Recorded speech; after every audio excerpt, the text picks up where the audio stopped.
Gotta show him I can still rap though. Now I'm in the game, I was on the bench.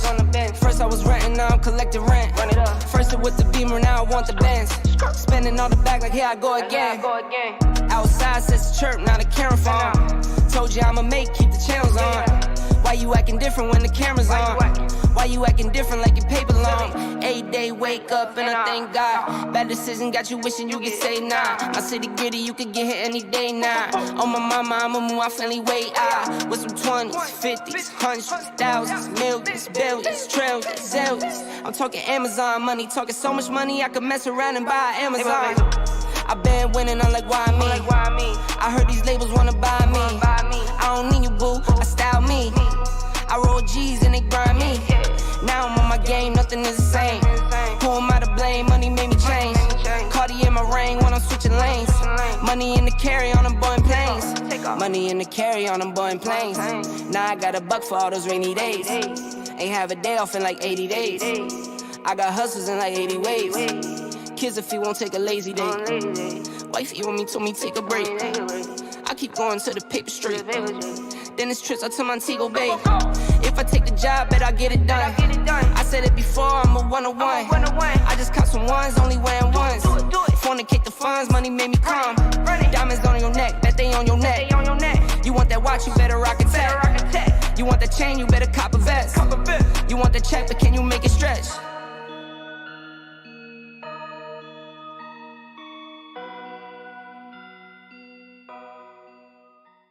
Took so many years, I'm just waiting for the wins. I'm in debt to no one but the one who took my sins. I do it for real, there's no reason to pretend. If I do it once, I do it again. Add it up, bankroll, euro, peso, add it up. I'm just doing me, everything is on me, oh you matter what. Add it up, bankroll, euro, peso, add it up. I'm just doing me, everything is on me, oh you matter what. Told her if it's all me, everything is on me, gon' back it up. Matter what? Told you I'ma do me, why you hating on me? It's not adding up. I do roll like a Mack truck, country heart, I might cop a farm and go act up. Lot of scars, I was cold-hearted, now I'm backed up. Keep it real, I do this once a month, I don't rap much. I just take the money and go stack up. Only buying car till you tatted up. All that other bull, it don't matter much. You only clown me in the air. Pure gasoline, I see the news, see what you read. Change gotta come, put that on me and watch me educate. Yeah, we been, could've started, but it's never late. Do it for my kids, yeah, let's set it straight. Do it for your kids, gotta set it straight. It's time to regulate, we need change now. We need solar, we need EV in the game now. Make it changes so the earth we know can stay around. Make it changes cause we had no time for playing around. Let's quit the playing around. First rule to me, let's keep it clean. Watch how we build, clean air we need. Stuff from the flow, sweep up the scene. We going green, work as a team. First rule to me, let's keep it clean. Watch how we build, clean air we need. Stuff from the flow, sweep up the scene. We going green, we going green.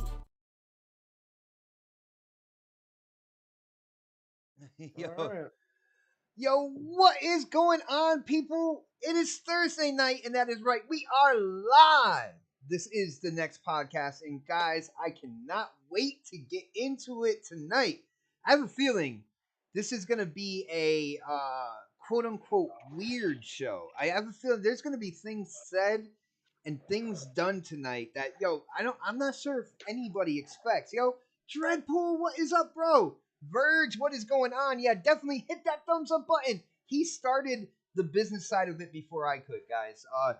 As we're going in, quick intros and whatnot, definitely hit that thumbs up button and share the show out. Let people know we are going live. Of course, we are talking about God of War, Ragnarok, and I'm going to try not to say Thor Ragnarok during that whole thing, but I guarantee nothing when it comes to it. But we're going to be talking about that release date. We're going to be getting into some Halo Infinite news. And I'm not sure if you're going to like my side of that whole thing. But let's also dive into Jeff Keighley and his blasphemy, the things he is doing now in order to get a certain game into the game of the year contention. I cannot wait to get into it. Guys, we are joined tonight, of course, with the panel members. We have Predator H2O and we have K Mega.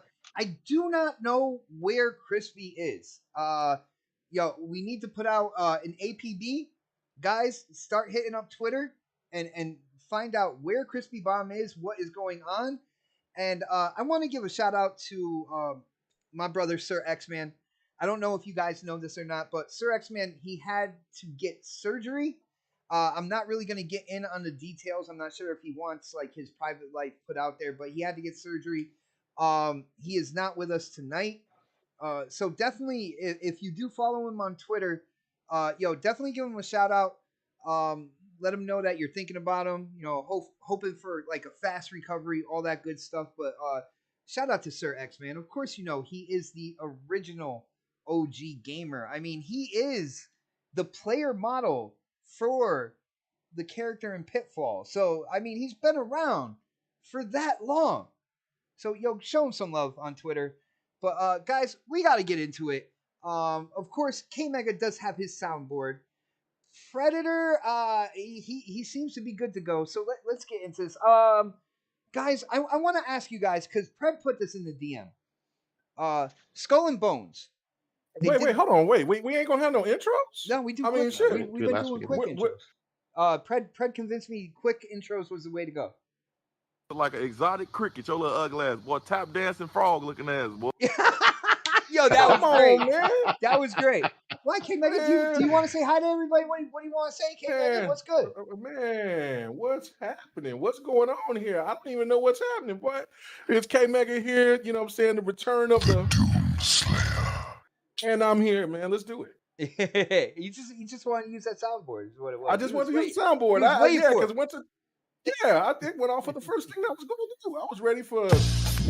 Yeah, you tripping. Yo, Fred, okay. we might have to rethink this, Fred. I don't know, man, because he got your music, and he got his stuff. He doesn't do anything for Crispy.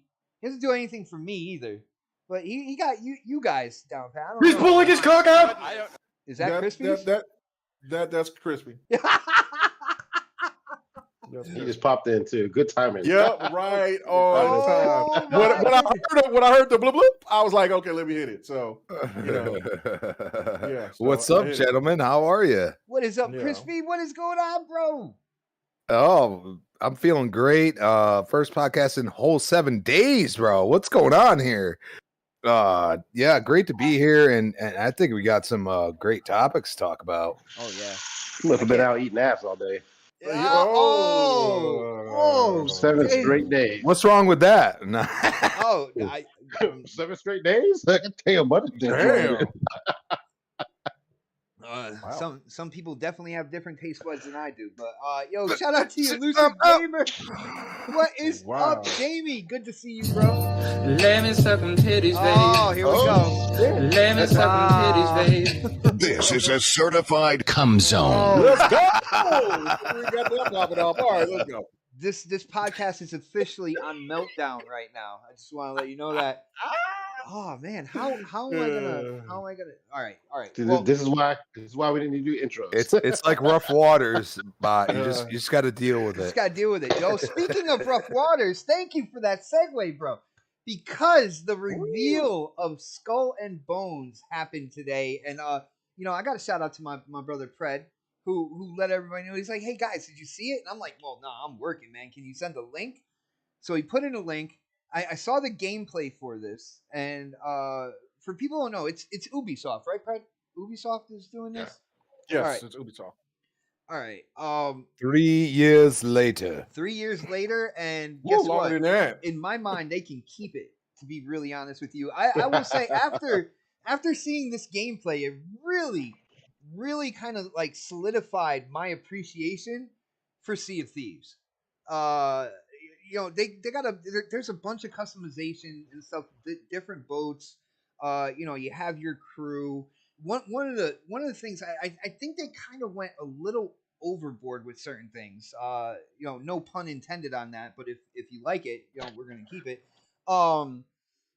Yeah, in terms of your crew, the thing called the morale, I feel like they're getting too in depth with this stuff, at least for my taste, when it comes down to it.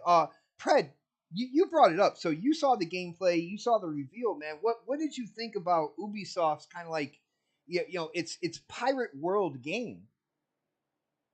I was excited about it. I mean, but like, I don't know. I don't know how much time I would spend on it, just mainly because I know like how Ubisoft is. Like all those customizations that you and shit that you saw in there, that's gonna be some shit you gotta pay for.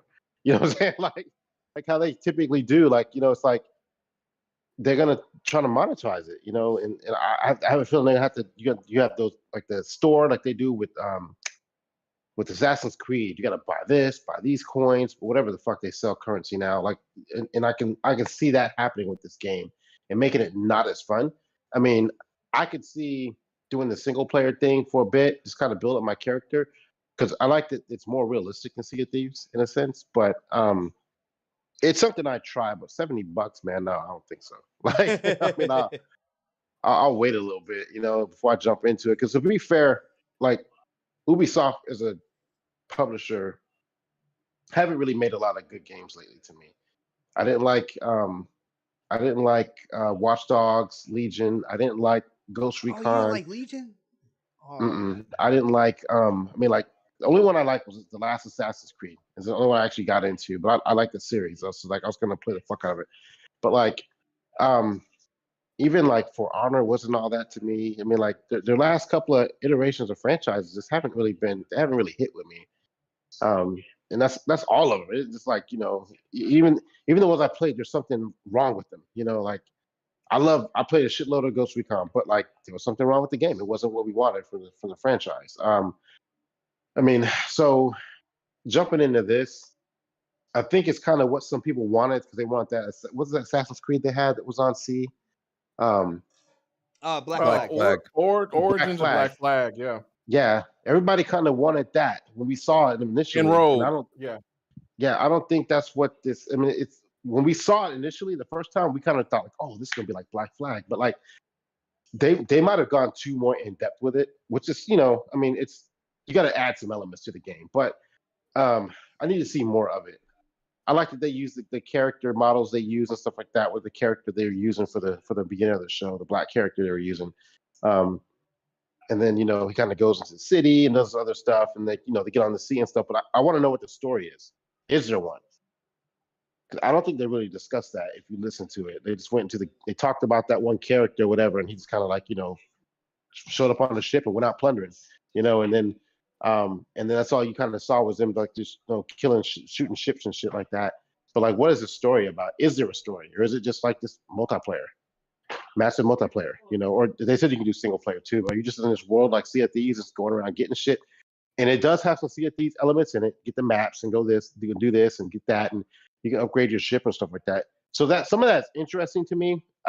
I think that's one of those games though. It's going to be more fun playing with friends, personally. And if you can get a good crew, you'll have fun. But if you're playing it solo, I don't know how much fun you're going to have with that game. Now, when you say crew on that, Sea of Thieves, you and your friends man a ship.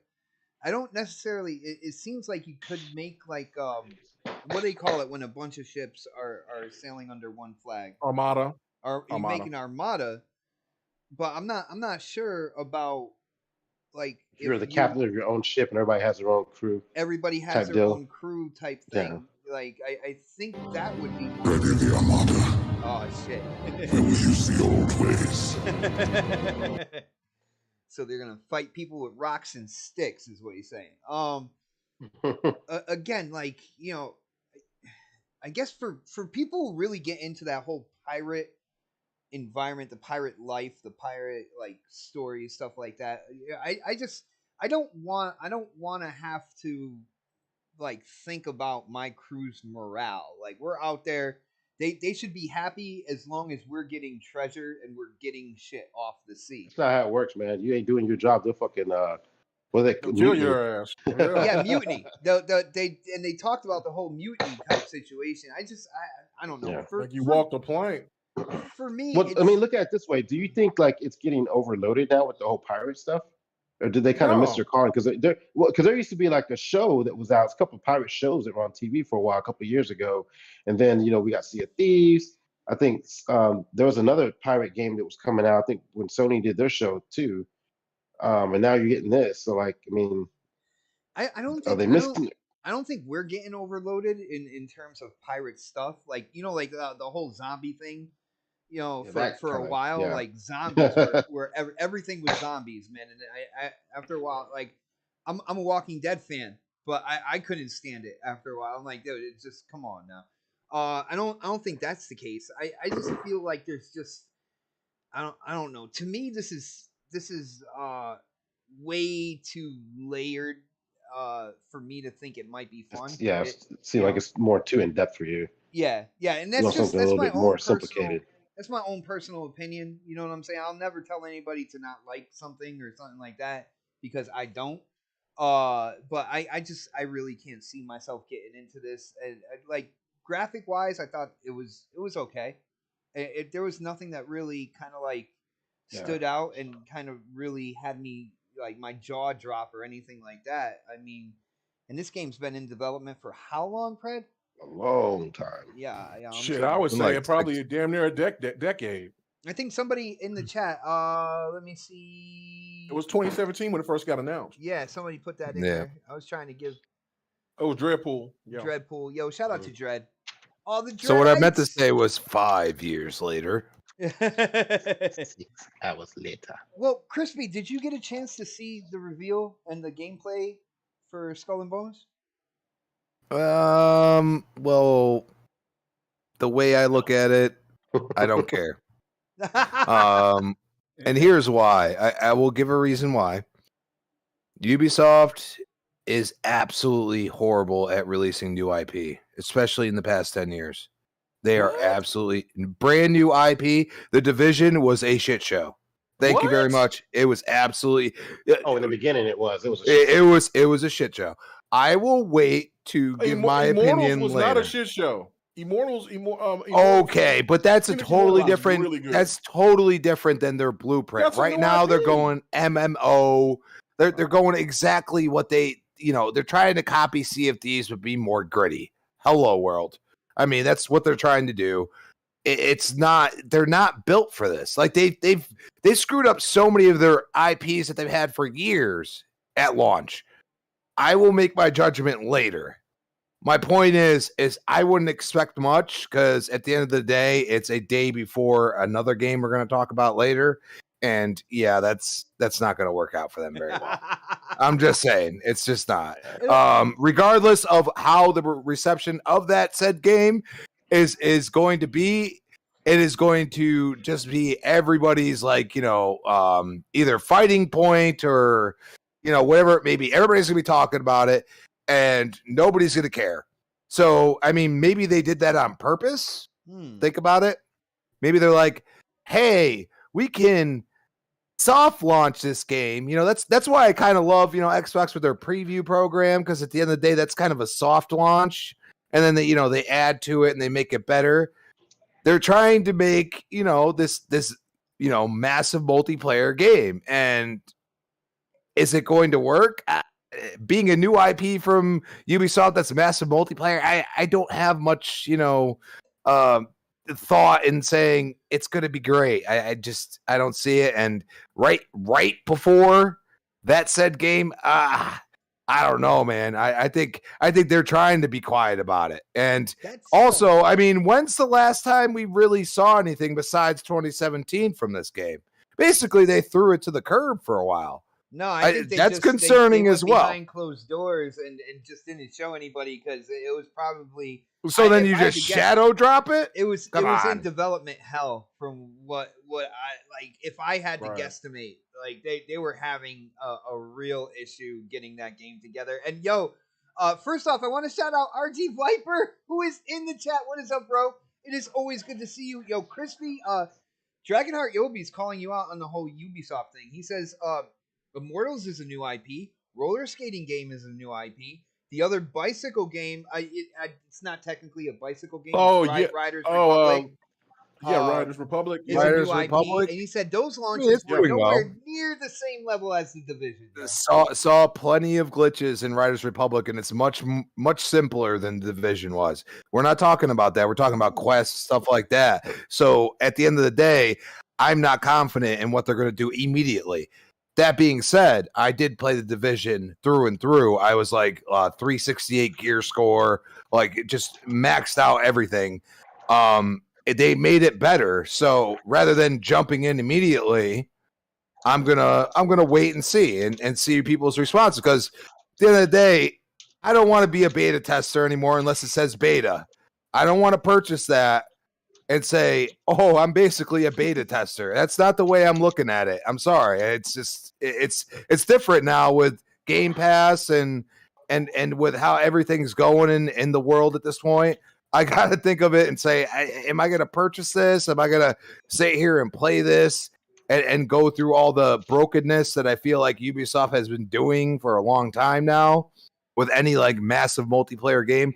I don't know, man. I gotta sit and wait. About Ubisoft, though, they do stick through with their No, games. and I agree, and that's they'll get it right my at some point point. as well. Yeah, and then that's when I go and say everybody's like, like all of a sudden like excited for it, and all of a sudden they added this new thing or they fixed some things that were problems, and then I go and say, okay, now I'll throw down the $30 less or whatever it may be at that point in time. But I've been through that like beta testing. That's not called beta testing phase, and it's not fun, especially with that specific company. It's just it's a grueling task to deal with it. He has definitely got burned by the Division. I can definitely hear that in what he's saying. Yo, shout out to the Geeky Nerd. He says he bets that people would be hyping it up if it were day one on Game Pass. Now, yo, Geeky, I will let you know, if it was day one on Game Pass, I would try it. Me too. Yeah. But I would still have like the same ideology that I have now about it. Like it's just it feels like too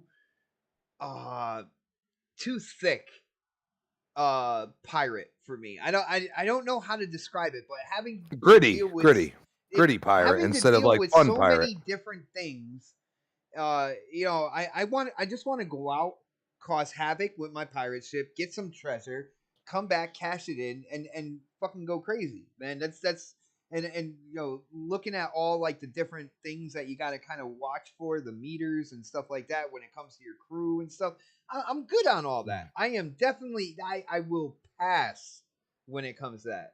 But I don't know. Let's get K Mega in here. K Mega, did you check out the reveal?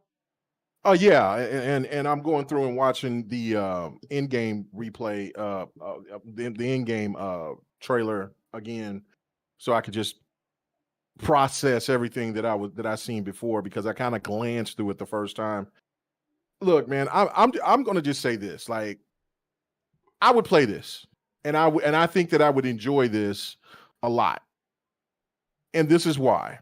Now, so before I get into that point, I do want to say that what Crispy and what Pred is saying, especially mostly what Crispy was alluded to with Ubisoft games, they do come out broken, and but like Pred said, they stick with their games and they make sure they get them right.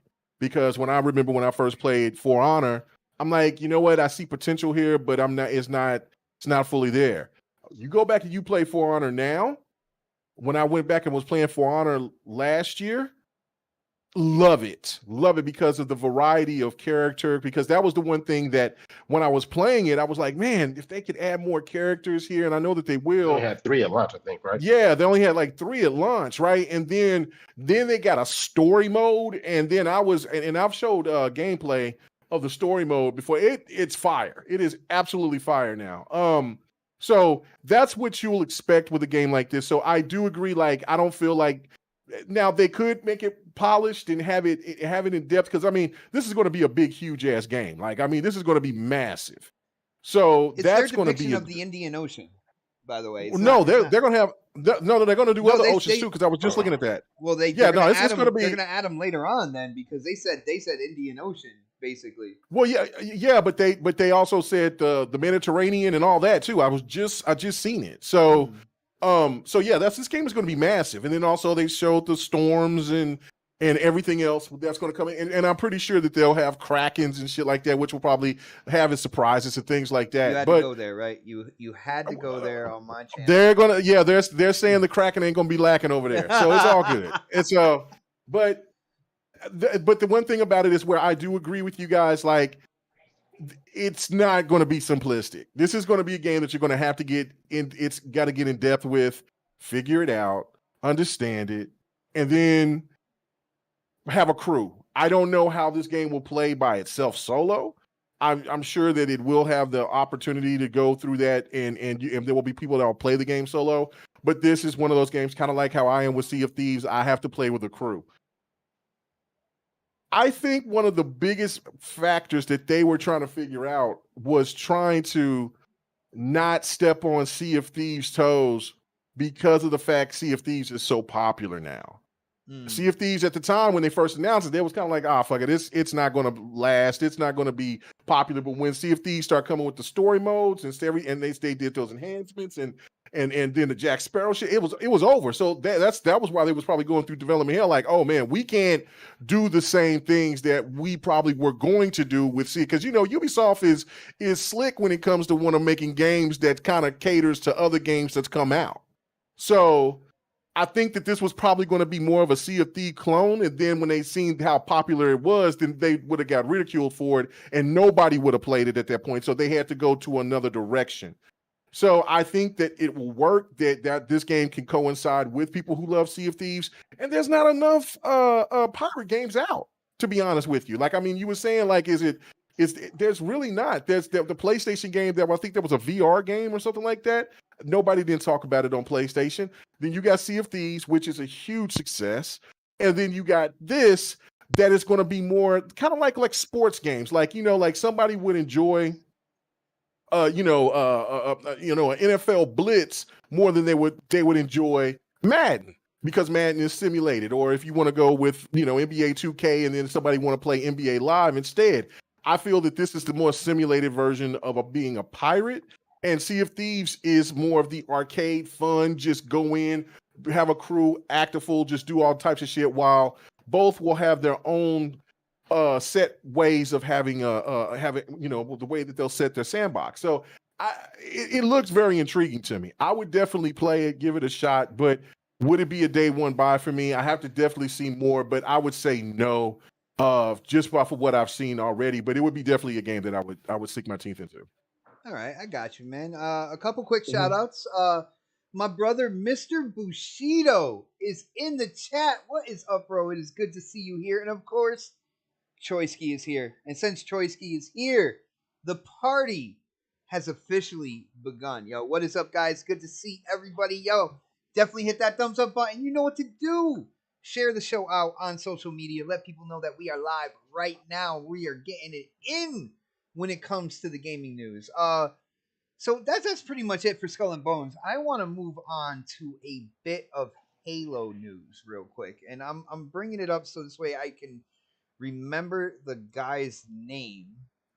But it seems that Joe Staten is bringing in another old school Halo developer, somebody who's pretty much by his side through Halos 1 through 3, ODST, and Reach. So basically all of the Bungie Halos. And I'm looking for his name. Here we go. For people who are really deep into the developer names and stuff like that when it comes down to it, Joseph Staten put out a tweet. He says, "I'm happy to confirm Halo veteran Paul Bertone has joined the team as studio technical design director." So he's putting up the structure. He's in charge of a huge chunk of Halo Infinite moving into the future. He says, "Paul and I met in 1999 back in Bungie's Chicago days, and then shipped Halos 1 through 3, ODST, and Reach together." And of course, Staten's thrilled to have Paul help lead the future of Halo Infinite. Now, K Mag, you know I'm gonna go to you on this first because when it comes Right. down to it, it's something we've been talking about. Halo 5 came out, Right. right? Halo 5 came Mhm. out. You know, And don't forget 4. Yeah. the 4 and the 5. the art design for 5, 4 with the story, uh, 5 more for the multiplayer. I'm just saying what they're known for more, right? Well, yeah, and Uh, and if also don't forget about uh well, I can't think of it right now. When they first announced Atriox, the um Halo uh, Wars. Halo Wars. Halo Wars 2. Yeah, yeah. Well, that was Because what. that aesthetic was more Halo 4, Halo 5 as well. Okay. So, Yeah. and of course, for people who are in the Halo community, there is a major divide in the Halo community between old school Halo gamers and kind of like newer the newer set, the Halo 4s, the Halo 5s, Halo Wars 2, that aesthetic, that kind of like look, that feel. There is the community's definitely divided on that. Now we saw with Halo Infinite, they leaned more towards the old school. We saw it with the reveal. We saw it with the multiplayer reveal. I even call Halo Infinite's multiplayer. I call it Halo Reach 2. That's what I call the multiplayer. I feel like it's more Halo Reach 2 than it is, the next step from what Halo 5 was doing in multiplayer. So they're already reaching back into that old school bag, and I'm not necessarily the biggest fan of that. But now Staten is like bringing in his buddies from back in the day as well. And Mega, I'm a little, me personally, I'm a little concerned for Halo now when it comes down to it. At least more concerned now that Staten's like now he's bringing his old Bungie buddies in here. I don't want this to revert back to like old school Halo. What do you think about about this developer coming in, and what do you think about my concern here? Is it viable to you, or is it just like am I going a little overboard on this? No, I'm right there with you. It is concerning, and like last night I was on a Planet Xbox, and it's very, very, very ridiculous to me that I had to agree with some PlayStation guys on there about some of the moves that Halo Infinite is gone. And the likelihood of its future, which and we're not talking about Halo itself, because Halo is always going to be viable. Like Halo will never die. Like Halo is too unique. There's been plenty of different type of developers and publishers that's been trying to implement like something that's close to Halo, but they can't do it. Like Halo is original, right? But I feel that this is probably, which I agree with the PlayStation, with those PlayStation dudes that was on there last night, that this is probably the last hurrah for 343 if they can't get this right. And even if I said, like, if this doesn't gravitate enough, then this could probably go to Activision or something like that. I don't know what they'll do, but Oh damn! Please no. well, I mean, listen, Activision knows how to do free to play games. They know, what I'm saying. You look at Warzone, you look at how they do this, and I'm telling you, like, you implement that tech, and then you get some people in from Activision to start working on that. Shit will get in place. But I don't want any Call of Duty in my Halo, bro. That me well, bro, personally. but we don't want any of this. We're tired of Halo 3 talk. Like, I get sick of people saying, "I want Halo 3," and then Go play Halo 3 then. play Halo 3. Shit, you know what I'm saying? But listen, that old aesthetic, it's not good cosmetically. Like, because I mean, some of the things that they do with the cosmetics is cool, but most of it is okay. You know what I'm saying? Like, and that's just not normal when you look at aesthetics. Like, I mean, when I play Naraka, right? And I'm looking at all these different, outfits and shit like that. And I know this is a different type of game than a shooter, or when you just look at anything else with any other shooter, from Apex Legends to Overwatch to anything else. Like, Fortnite, they got really cool skins, really cool accessories that go with it. And then Halo Infinites are hit and miss. You know what I'm saying? Like, I mean, yeah, the cat ears is not my thing, but that was a cool aesthetic, funny aesthetic. Then you have some really cool stuff like with the neon stuff. I thought that was really dope. The samurai stuff was cool. But some of that stuff is like Well, now I'm gonna they got an armor core that it looks like you really can't earn anything, barely anything from it, and everything that you can add to it is all microtransactions. Well, okay. Well, regardless, I don't know. I haven't played in like 2 weeks, and that's just not normal for me when it comes to Halo. Because especially when there's a Halo around, I'm going to play it, but I'm taking my time with it because of the fact that it's I'm saying the what's called is 6 months away. So anyway, listen, I do have that concern like you do. I just feel that trying to cater to the old Bungie Halo fan isn't where it's at anymore. It's just not.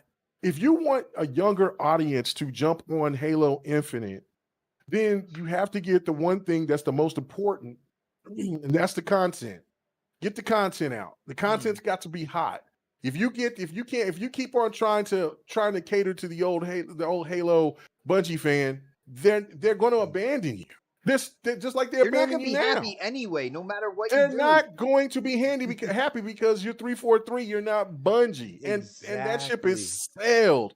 So again, you can bring all this in here and all of that, and then from rumors and stuff about what Halo is going, what 343 is going through with that there probably won't be any DLC coming, and it's most likely probably going to be they're just going to do another standalone game, and that's supposed to be slated for 2024, 2025. I mean, come on, man. Come on. So, yes, and I I'm didn't not even here hear for about that. They're abandoning the whole continuing the story. That is a very loud, and I mean a loud rumor about that going around. And so and I talked to some other sources about it just to see if it's true, and they're like, man, it's getting rough. It's rough. So it's like you get a situation, and I mean, this is good that they're hiring somebody, but the one thing that I said last night that I think Halo would benefit, with 343 would benefit, is this: you got to probably just start hiring and keeping a lot more of these people than just having some of these journeymen and women come in, they stay, they do the work on whatever the project is, and then they leave. You need to keep more of these people in-house. Yeah, you need to have a talented crew. To have that. Well, 343 is very talented. Like anybody that they bring in there, it's going to be very talented. Don will tell you that. Like everybody that goes in there is talented. But the one thing that they don't have is cohesion. Stay there though. You don't Right. You want people that so there's got to be some kind of you don't want to have a whole bunch of freelancers in there and then you have the veterans cleaning up the work of the freelancer because they're going to do the job that they're supposed to do and then they're gone. See, that's the one thing about it that you have to look at from for when you look at Naughty Dog or you look at the Coalition, those teams, you'll have some developers will come and go. That's a normal thing. But when you have hundreds or, when you got like 100, 200 people leaving, it doesn't matter if your crew is 1,000 big or 500 big or whatever. That's still a big chunk of people that's left that had cohesion with the other devs where they know what's going on. So to have the flagship franchise kind of just going through that type of situation where people just kind of come and go as they please, you got to do better than that, Microsoft. You just got to. And that's just my opinion on it. I cap for 343. I want 343 to succeed so much. You know what I'm saying? But we're at a point right here is that they keep on they don't get the just desserts of wanting to make the game that I feel that they want to make. There's been like a lot of, and I posted one where there's been a person that's been showing a lot of Halo Infinite video footage from ideas that they had. Would have been awesome. But they took it out because they feel like they got to walk on eggshells because they don't have the creative freedom that people say that they want these developers to have. My last point, because you know how we can go long on Halo, but Staten is not going to give that freedom either. Let's be But real. okay, my last point, because you know how we can go long on Halo, and I know Yeah. Cred hates that Cred shit. hates that. Yeah. So my last point on this is this. Okay, so I made this point, and I made it before, but for people who hasn't listened or whatever, I want you to follow me on this. God of War, right? Think of the David Jaffe God of War, which I love more than I do the Corey Balrog God of War, but Sony said hell with it, right? Because Ascension wasn't, let's just say Ascension was the Halo 4 or whatever, or the Halo 5 or whatever. Basically, that game did sell. Halo 5 did sell very, very well. But regardless, that it just didn't get received well. So you know what Sony did? Sony said, you know what? We're going to give it to another person. We're going to see what his vision is, and we're going to let it flow. They didn't have the stands come out and say, no, I want my God of War to be like what I seen with David Jaffe. They kept it in-house. They did it. They brought it, and they were and they felt confident in the work. And what happened? It won Game of the Year. That's what 343's got to do. Mm-hmm. That's what the Halo community has got to let 343 do. You can't sit there and keep talking about, I want what Bungie gave, and then bitch because they give it to you and it's not what you expect. You got to let those people work and do their own work the way that they want to do it. Let them see, let's see their vision. Then you can sit there and tell them then you can give a indication, because you know what? I don't care and I don't care how many Halo old school Bungie stands I'm telling this to and get pissed off at. You know what? Halo 3 is great, but but that story is nowhere near as good. Nowhere near as good as Halo 4. Not even close, in my opinion. Not even close. You about to get some hate mail, bro. You about to get some hate mail. Halo 3 is great. It's great, right?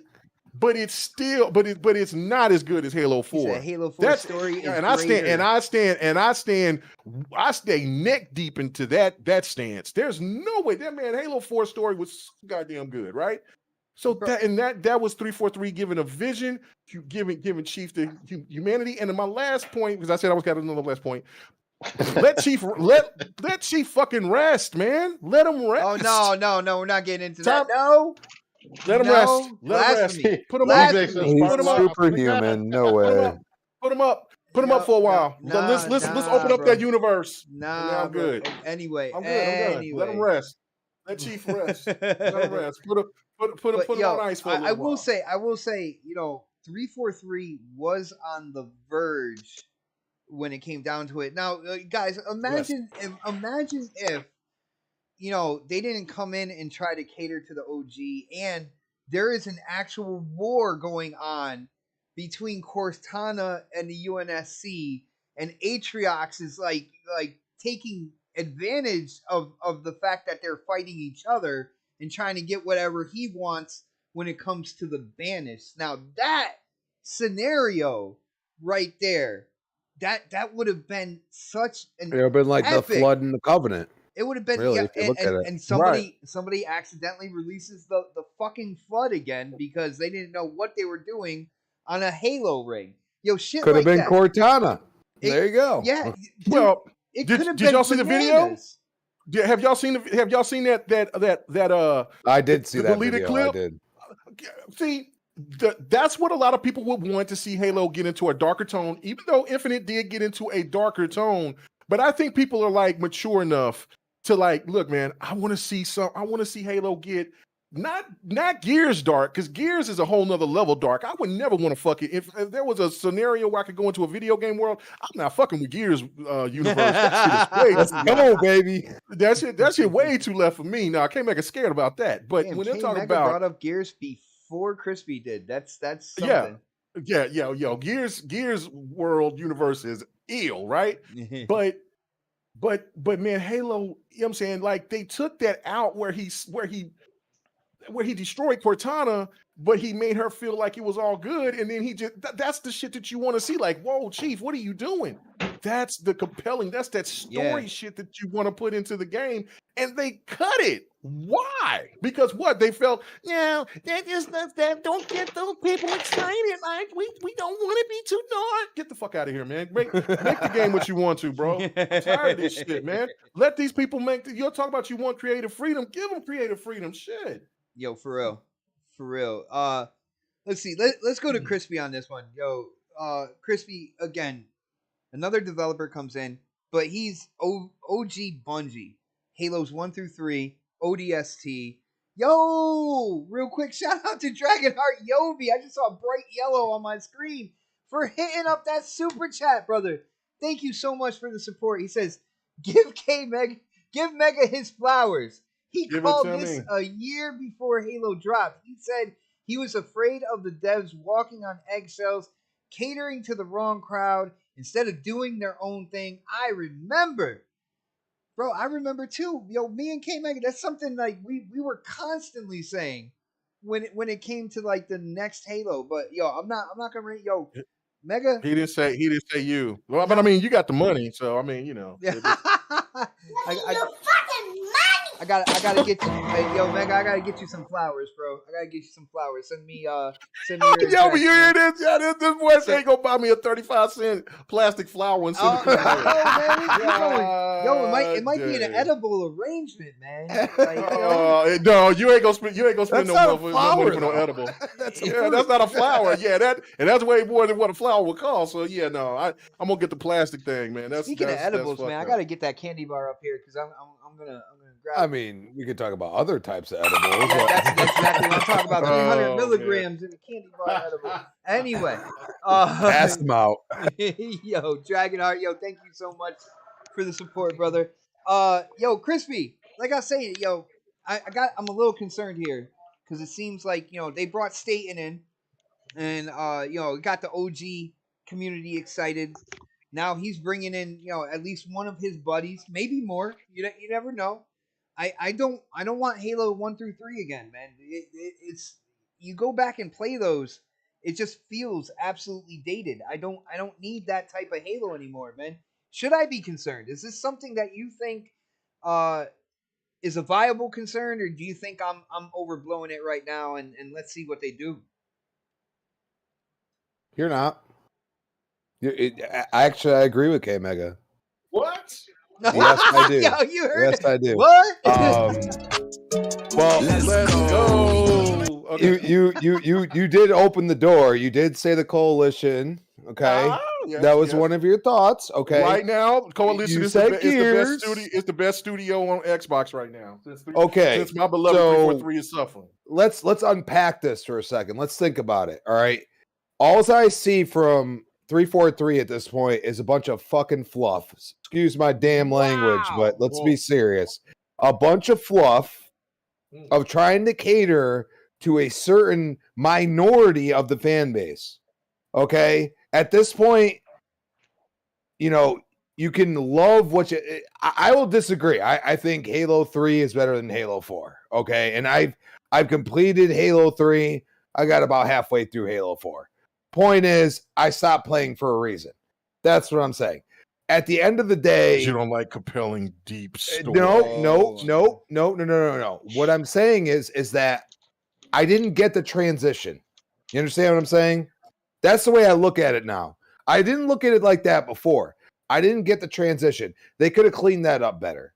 But they have done a complete 180. And now, I guess they're trying to find direction. The problem is we'll give you the Gears example. If you said right now, because, Microsoft's buying Activision, and Blizzard, you said, Rod's coming back to Gears, I would say, hell fucking no.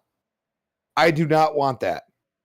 Do you know why I don't want that? Because after Rod left, 8 months after, Hivebusters came out, and they went back to their roots.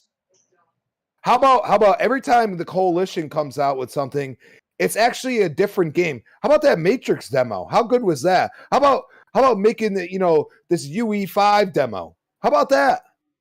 Okay, they're doing things that are pushing the industry. 343 is just sitting there and twiddling their thumbs and saying, "We just got to make a good Halo game." Well, you launched the game without co-op. Okay, now. I gave them credit. I said, you know what? At least launch the game. The single player, I was getting into it. I only stopped because I was like, I'm getting into it enough where I want to play with other people. You know what I'm saying? And that's the only reason why I stopped, because I'm not going to do this 3-4 times. I get you guys would. I understand that. I'm not going to do that. You know what I'm saying? So the multiplayer, it played well, but you didn't bring out enough maps in a period of time. You know, we're going too long They now. still don't It's have too enough. long in the tooth. It's too long in the tooth. Look, Gears 5, it was kind of a shit show for a Gears fan at the beginning, but they really ramped it up much quicker than this. You know what I'm saying? Because there's passion there. And I think that's what they're lacking at this point. So if this dude's going to bring some more passion in there, I'm all for it. But at the end of the day, I don't think everybody they brought in is just, it's kind of like, you know, like I feel like Joe's like, I am the dictator now. And that's not going to work. And you know, all these announcements about, you know, old devs coming back, it's like, what are you catering to? Are you catering to the new audience, the old audience? What are you trying to do here? Hopefully they find direction. That's the point I'm trying to make, because at the end of the day, I am super interested in what the coalition's direction is right now, because you know, the lead dev right now was the dev on Black Tux Studios before they became the coalition. That's the lead now. I'm not going to go and look for his name, but he's the lead. I think it's Crump, I believe. Crump. His last name's Crump. He is the lead dev now, and he's been there the whole time between Rod taking over and then now he's retaken over. They're going to do something really interesting, whether it be with Gears itself or whatever else they do. Can we get that Shanghai Nights? Can we get that Shanghai Nights? I don't, but you know that enthusiasm, like the Gears community has enthusiasm. That's why we wanted the Phoenix collection so bad, because we feel like it deserves that. You know what I'm saying? And they haven't done it. And that's what disappoints us. But at the end of the day, we do want something new, whether it be Gears 6 or even something newer. Give us something new.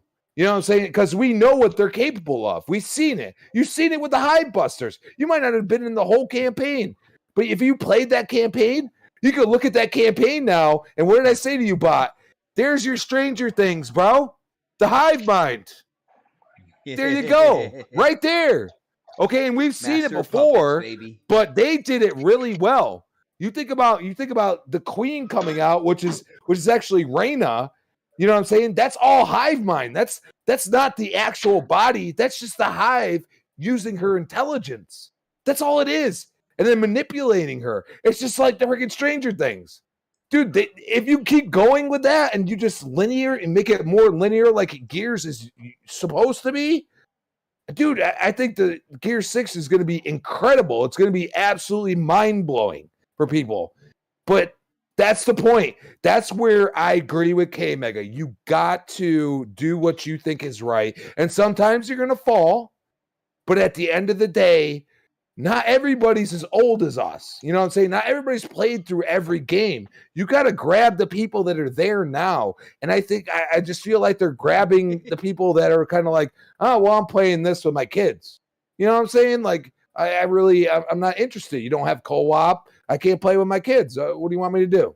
You know what I'm saying? And they're not focusing on that. Instead, they're focusing on bringing people to try to solidify some kind of new community or something. Like it's the old community, but it's a new community. I don't get where they're going. They're constantly like, I feel like they're in flux at this point. And you know, a lot of people say, well, it's no a horrible thought no process. Yeah, exactly. And that process, it does take time, but this is too long at this point. It's just too long. Like, what are you doing? You have to figure that out. You know, I mean, what are you going to do? You're going to launch co-op and everything else, and that's going to be your fall launch for Xbox? I mean, people at this point are just going to be tired. They're going to be tired of hearing about Halo, somebody new coming on that probably in this grand scheme of things does absolutely nothing. Start talking about the game, start putting out screenshots, be like Hellblade, be like Starfield, be like all these games that have put out, you know, dev diaries and stuff like that. Why are we just talking about somebody coming in there? You got to do something more. All right, I got you, bro. You make a lot of awesome points, and we're talking about Black Tusk, aka Coalition. I know one thing I want to see, and you know, I got a little excited when they're like, "Yeah, we're gonna chill with Gears for a while." I want to see that Shanghai Nights. Do you guys remember that trailer for the Xbox One? Yes, I remember. Oh, come on, man! Like they teased me, and then they never gave it to me. Never gave it to me after that. I wanted to see what they were doing with that. Maybe bring that. But when it comes to 343, Crispy, I agree with you, man. There is no strong direction. They're trying to please the OG, and you can tell they're trying to please them, but it's not necessarily in their hearts to do so. Like I think they really liked what they were doing with Halo 4. They really liked what they were doing with Halo 5. Again, they had There's not, and just to K Mega's point, there's not enough content. I mean, at this point, like, for last year, I mean, they won the year for multiplayer. I mean, everybody was like, "Man, this multiplayer plays really good," but there's no fucking content. Man. Yeah, that's Come on. and the content is the lack of content is what's driving people away to like not play the game when it's all said and done, and also the fact of not being able to technically like the way like you earn stuff. A lot of people have issues with as well. But let's get Predator into this real quick. I know he has been dying to talk about Halo. So Pred, what do you think about this news, man? They're bringing in another dev. He is an OG Bungie guy. You heard my concern, man. Do you think I have a right to feel that way? Do you think I'm blowing this out of proportion, bro? No, you probably blown out of proportion, but it's Halo, so who cares? Oh! No, I like Halo. I don't really get caught up into who's coming in and doing what and what they're working on. Like the blueprint's been set. They're not going to have somebody come in from the outside and completely change everything, with the current game. Now, going forward, the next game, maybe the DLC, maybe they're working on something else that we don't know about. But what we got is what we got. And I mean, I wouldn't even take too much into it at this point. I mean, it's just a job. Maybe he's done another project and it's like, hey, I can come back if you guys want me to. And like, yeah, come on. I don't know like what his capacity is going to be with the team that's already there. It's like,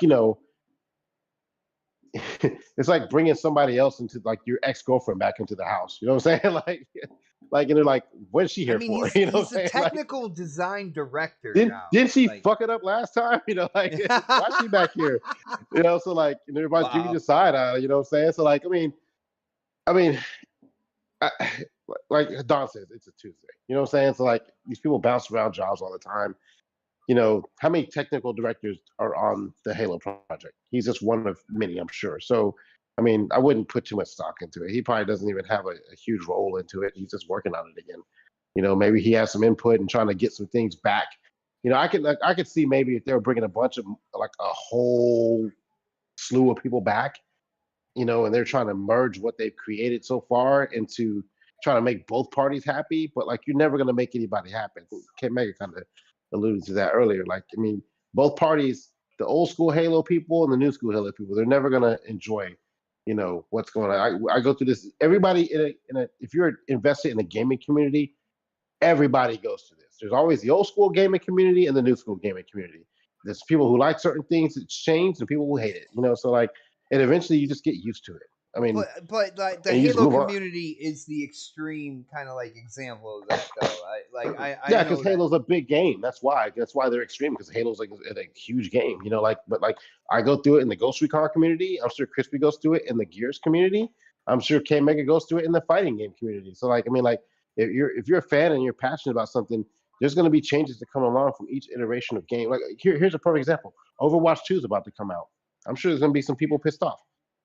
My son. Oh yeah, they're already pissed off about that first content. Yeah, because the content from the first game is not going to be in it. And then in the fighting situation, you're absolutely right. Like DNF Duel, is out, and like the Evo S players or the players that they hate DNF Duel because it plays like old 90s no one's going to ever be happy because they're always going to try to change. They change it to 5v5 instead of 6v6 as well. Yeah, they're trying to like. I remember.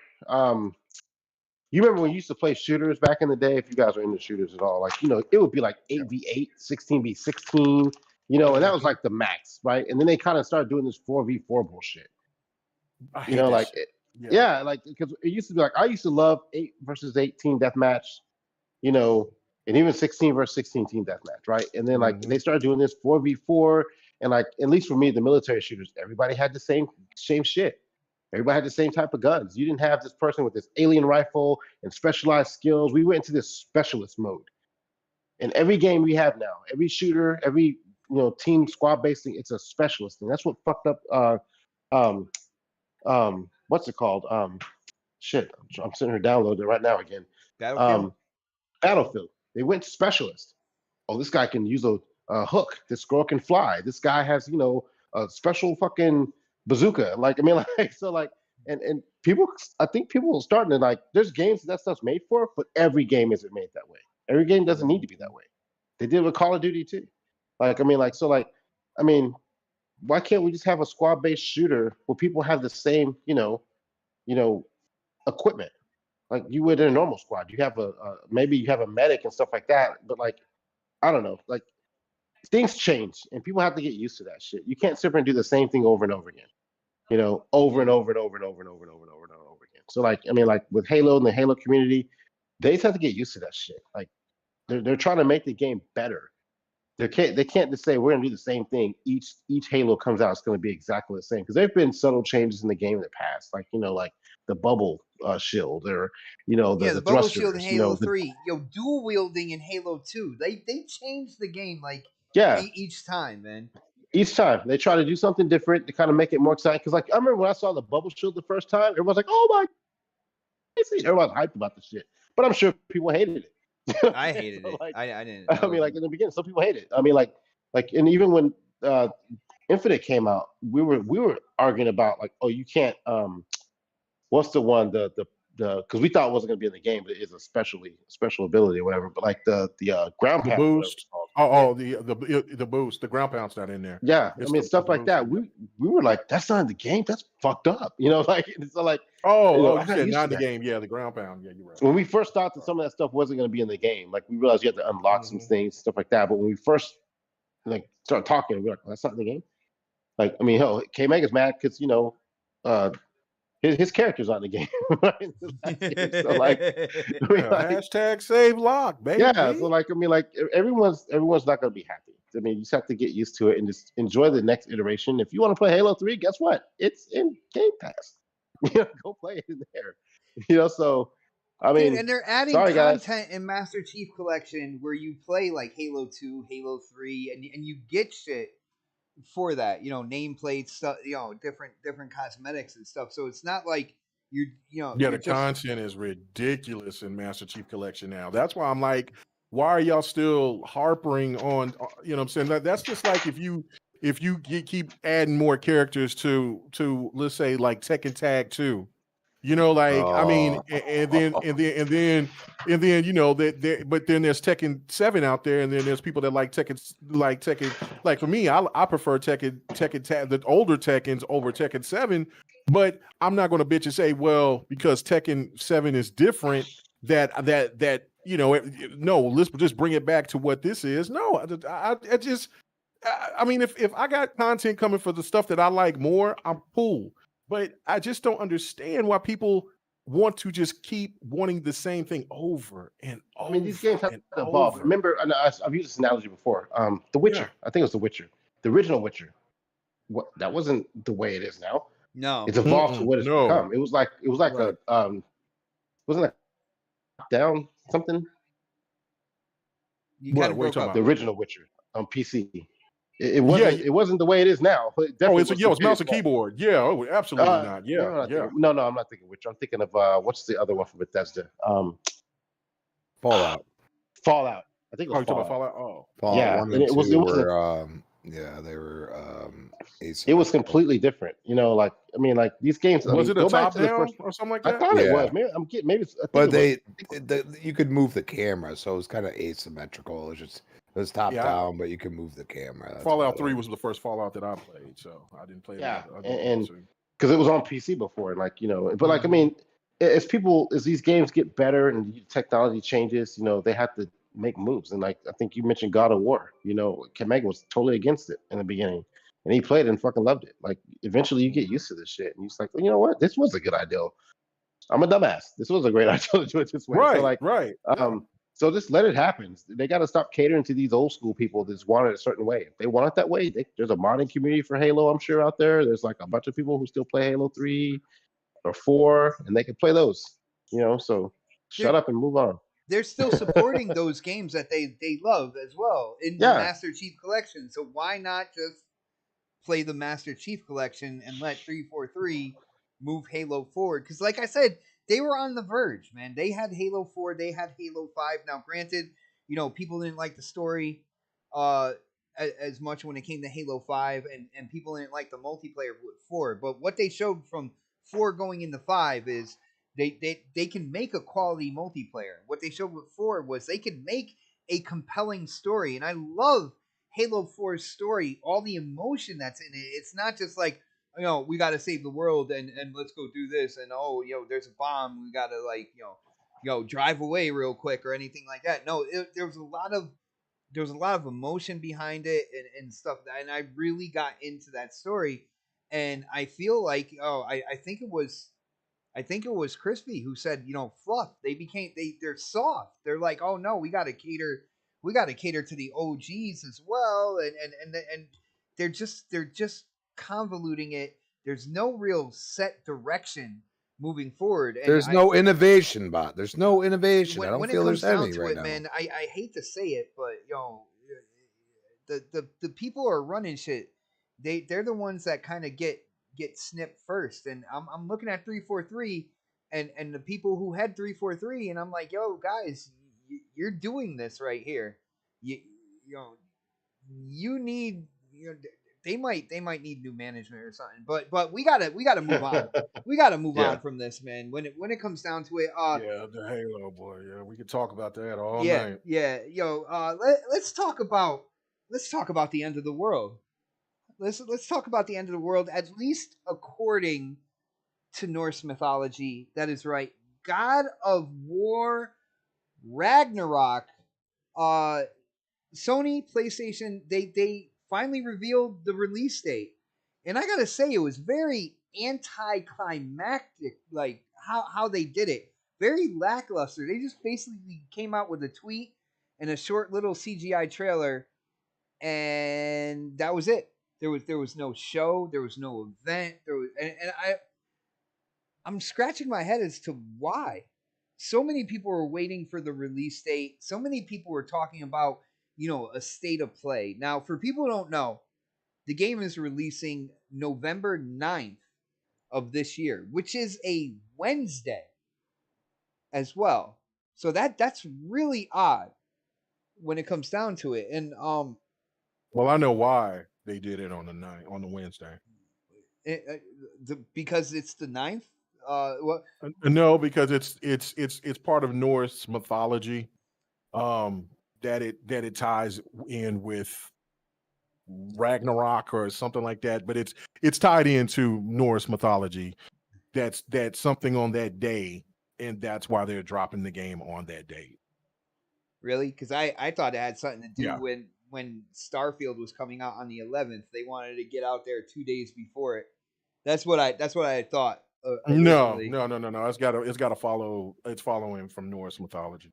All right. Well, K Mega, since you brought that up, man, I gotta ask you, like, what do you think about the release date, like, reveal?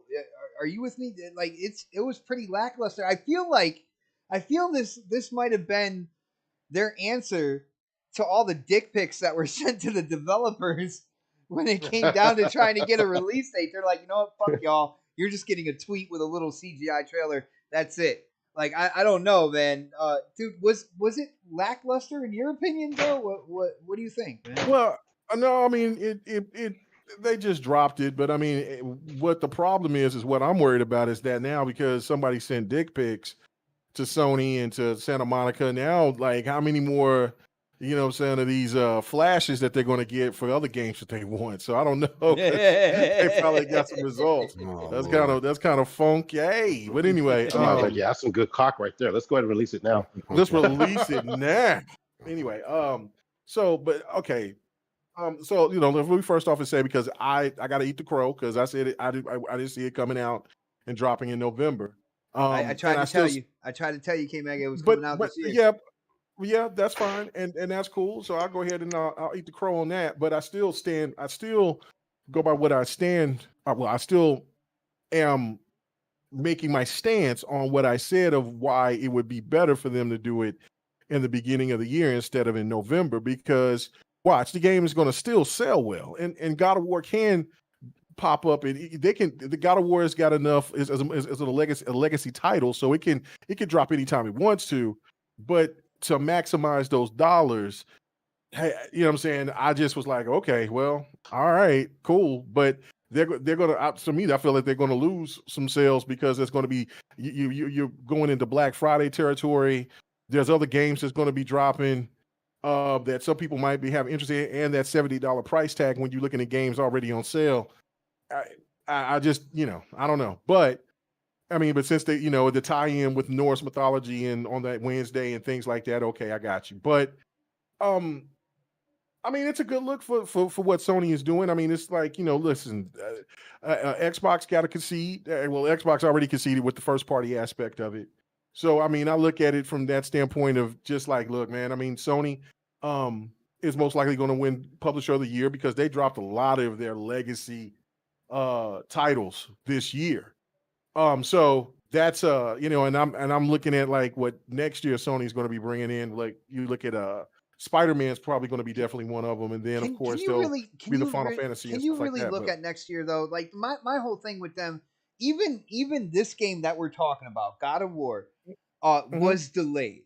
So like yeah, when it comes down to it, and it's gonna eventually get that way when it comes to Xbox as well. Now, granted, you know hmm the two main games, Redfall and Starfield, they were delayed. They weren't ready. I got you. When it comes down to right, certain marketing deals or certain like timed exclusives, there's a whole war going on that created delays there.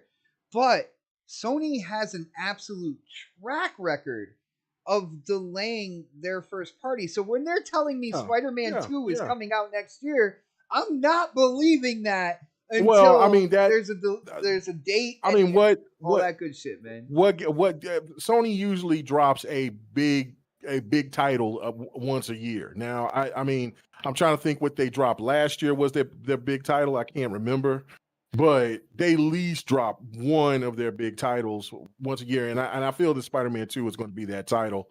Um, Final Fantasy Rebirth is they're gonna feed off of that, and then the marketing that they got. But the only reason why I'm saying that I'm talking about 2023 is because to reason why I was thinking that, like, I mean, if you put God of War, you got the marketing rights to Final Fantasy with the exclusivity, and then of course then you got another two big bangers coming out for PlayStation and for whatever else they're going to be dropping next year. Now you take God of War out and you put Forspoken in it, coming out next year. And from listening to what the PlayStation fans were saying last night, they're not all hyped about the game. And that's surprising. So they're not hype about Forspoken. But once I seen that they took that game out, I even posted yesterday and I'm like, this leaves a spot open for God of War. So it's here, it's coming. What I'm saying, I am looking forward to playing the game. You know what I'm saying? So it's like what Fred was saying. Like, I mean, I wasn't on board for it first, but now I definitely love the shit out of the game. So I want to know more about where this story is going to go. But I guess if you want to say that it was lackluster, whatever. I mean, I seen one of the stands post something like, "Oh my goodness, look at this trailer! It's got 3 million more views than Starfield," and I'm just like, bro, is it that Starfield is a serious? hold Like, on. Starfield is a brand new IP. What you're right? And seeing you got right a here is a legacy game. sequel to a legacy blockbuster Like, franchise. Oh, yeah, come yeah, on, man. yeah, bro. I saw that. I was like, oh my god, word. But yeah, no, I mean, but it's a good year. Like I said, Sony's going to win Publisher of the Year, and rightfully so. And then it's just going to be. I'm saying it's a good year for Sony with their first party IPs. Now, what I will say though with this, and I'll end it, is that for Xbox gamers out there, man, that's upset about the whole first party situation. Why? Because I mean, and I know that there'll be people because Xbox needed. Listen, man, I don't want to hear as many delays like you were saying about it. PlayStation delays their games all the time. And the reason why Nintendo delays their games all the time. You know what? Nintendo Metroid. fans are patient. Metroid. Well, I mean, just hell, the games that they got coming out, like, I don't think people don't think Bayonetta's going to be coming out this year.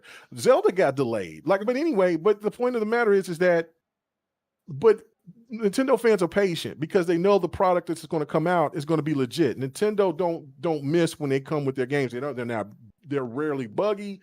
They're on point, and so Nintendo fans are content. PlayStation fans, they always talk this shit about concern for Xbox because of this and that. But every time that a delay comes up, oh, well, that's good. Sony needs to go ahead and do that. Yeah, because they got the winning IPs and all that. But yet when it comes to Xbox, they're not supposed to delay anything because they might be short on the first party IP. Listen, folks, Xbox won Publisher of the Year last year. Think about that. Think about when the last time that Xbox won Publisher of the Year. It They damn have the sure wasn't highest score in history. Right. And so think about that for a second before you start complaining about this year. Like, there's just crazy circumstances. And if the games aren't ready, that's what you want the Xbox to do, is to say, look, this game isn't ready. We're not going to force this out. Because now I guarantee you there'll be a lot of people that'll tell you that Halo Infinite should have been delayed a little bit longer. So I think that from what you're looking at it, and then if you're a true gamer, instead of just being on social media talking shit, then you got a backlog. And the second and third party for what Xbox is going to, when people say it's dry, it's nothing to play. Bullshit. You know what I'm saying? There's plenty of stuff to play and plenty of things that's going to be coming out that's going to be playing. And there's new IPs that's going to come to Xbox that never been to Xbox or is coming back that hasn't been on Xbox for damn near over 10 years. Mega, real quick. Yeah, go ahead. Real quick. Like, people who are saying like they're so concerned with Xbox when it comes to like releasing their first party. I mean, we've seen so many game trailers. We've seen so many games that are in development. Aaron Greenberg says, and that's not even all of what's in development. And we know they have so many studios. Right. Like, you see what's going on in terms of the popularity of Xbox right now. Even in Japan, they're doing things that they had probably maybe in the 360 era might have done, but they have not done in recent history in terms of getting consoles out there in Japan, people playing on Xbox in Japan. You see what they're doing in the United States in terms of getting consoles out there, people playing, Xbox, buying the Xbox consoles. And this is all in a year where we haven't seen a first party Xbox game drop. So how concerned is the gaming community actually, and how much of this is console war bullshit? Pretty much. That's the point that I'm making, is that it just when PlayStation was sparse, PlayStation was sparse, and there was the media at the time was saying that that's a good thing because they need to let their games to sit back and marinate, and because there are some big titles and first party IPs that they want to make sure that they get right. And then look what happened. Sony was dominating the Xbox One 3-4 to 1.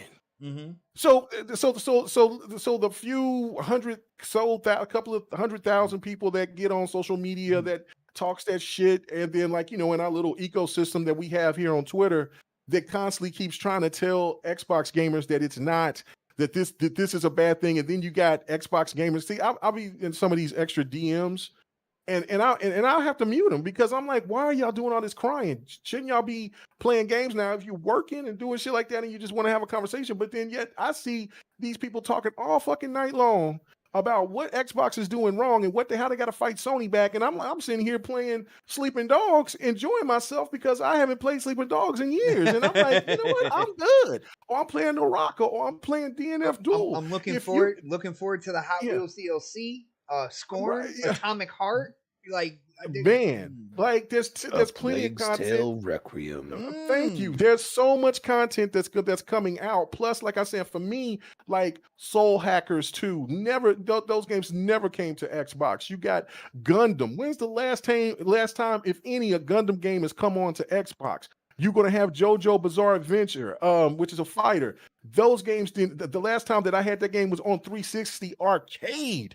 Bro, no, like this, there's so much content that's coming out. And then you on top of that, you got Game Pass, and Xbox has put y'all in a position for all those people that's been capping for Persona to say, okay, show and prove. Because you ain't got to buy Persona. You're just gonna have to just pay $1 if you now have Game Pass, or pay your little $10 or whatever, or if you got the subscription for a couple of years.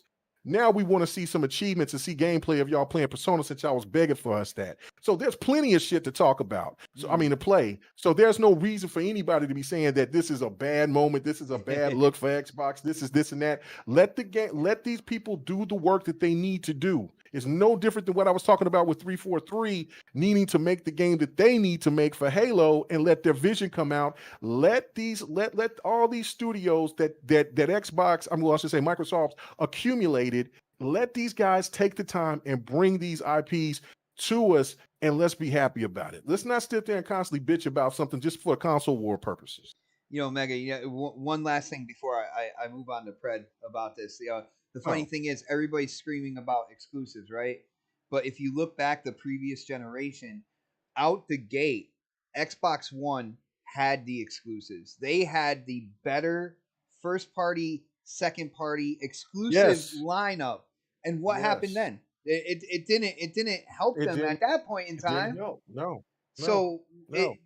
It 1080p shows, was the resolution was that in the $100 price point. That's what hurt the Xbox One. So I mean, yeah, it just shows that there is more to the community. There is more to gaming than just the exclusives. Now, I do agree, exclusives give the console their personality. It gives it kind of like its stigma and stuff, like, and I agree with that. We see what is in the pipeline. We see Xbox has so many first party studios. I gotta say this, man. I gotta put this out publicly. I feel like when it comes to the Sony extremists, they tout so much and they talk all this shit because they are indeed scared of how many first party studios Xbox has. And once they start releasing these games, there's no stopping after that. No. I mean, we got a glimpse of it last year, and what we were saying last year, like, oh my god, like, man, I mean, slow down, Xbox. What? Come on, man. I mean, I remember Crispy sitting here like, man, bro, I can't keep up. Like, that was just a glimpse. So when this shit start rolling, I mean, you know what I'm saying? So if you couldn't keep up, well, there's a backlog for you. There's also games that's dropping every month. That's one of those games are going to be in your wheelhouse to play. Plus, there's stuff that you can buy as well. And if you are a person that owns multiple consoles, then multiple platforms, then you damn sure got something to play, because so what are you bitching about? Like, that's what I'm saying. Like, it just don't make any sense. But congratulations for God of War dropping. You know what I'm saying? Sony will definitely win Publisher of the Year, and I think rightfully so. And as a person who caps for Xbox, I mean, shit, you just got to just say, hey, look, Xbox can't win them every year. Dude, it's a good competition. I will say with Ragnarok, what they showed with the CGI trailer, when they showed that huge wolf, that is a huge sign that you played the 2018 God of War. Was Hela in that? Name was Freya. No, Hela was not in there. No, but that dog, that wolf that you saw, that's Hela's wolf. That's Hela's wolves. Yeah, no, Hela was not in there. Hela's gonna be in Ragnarok, yo. Yeah, no doubt. Yeah. So I mean, and Hercules as well, a fat Hercules, which cracks me up because people are bitching about fat Hercules. There's fat Thor. I mean, fat Thor. That's what I mean. Not fat Hercules, fat Thor. Well, yeah. If you look at the actual depiction of Thor and all them, when it comes straight from mythology, it's not. I thought that was sexy because that's my build. So so no. All right, let's get to Pred on this. Pred release date November 9th. God of War Ragnarok. I felt like there really wasn't a lot of like fanfare. It really wasn't an event. It's just a tweet thrown out there. And before you respond, let me just grab this super chat because Drawn TJ hit up the super chat. What is up, brother? It is really good to see you. Thank you so much for the support. He said, "Hey, what's up, guys? This gen is Battle of the Racers, Forza, Need for Speed, Test Drive Unlimited, and Midnight Club. Midnight Club. Are they doing another Midnight Club? I didn't hear anything about that. Haven't heard anything about a Midnight Club. But bro, if you know something, man, send it to me on Twitter. But yo, dude, I am all for a battle of racers. By the way, like I that's one of my favorite genre.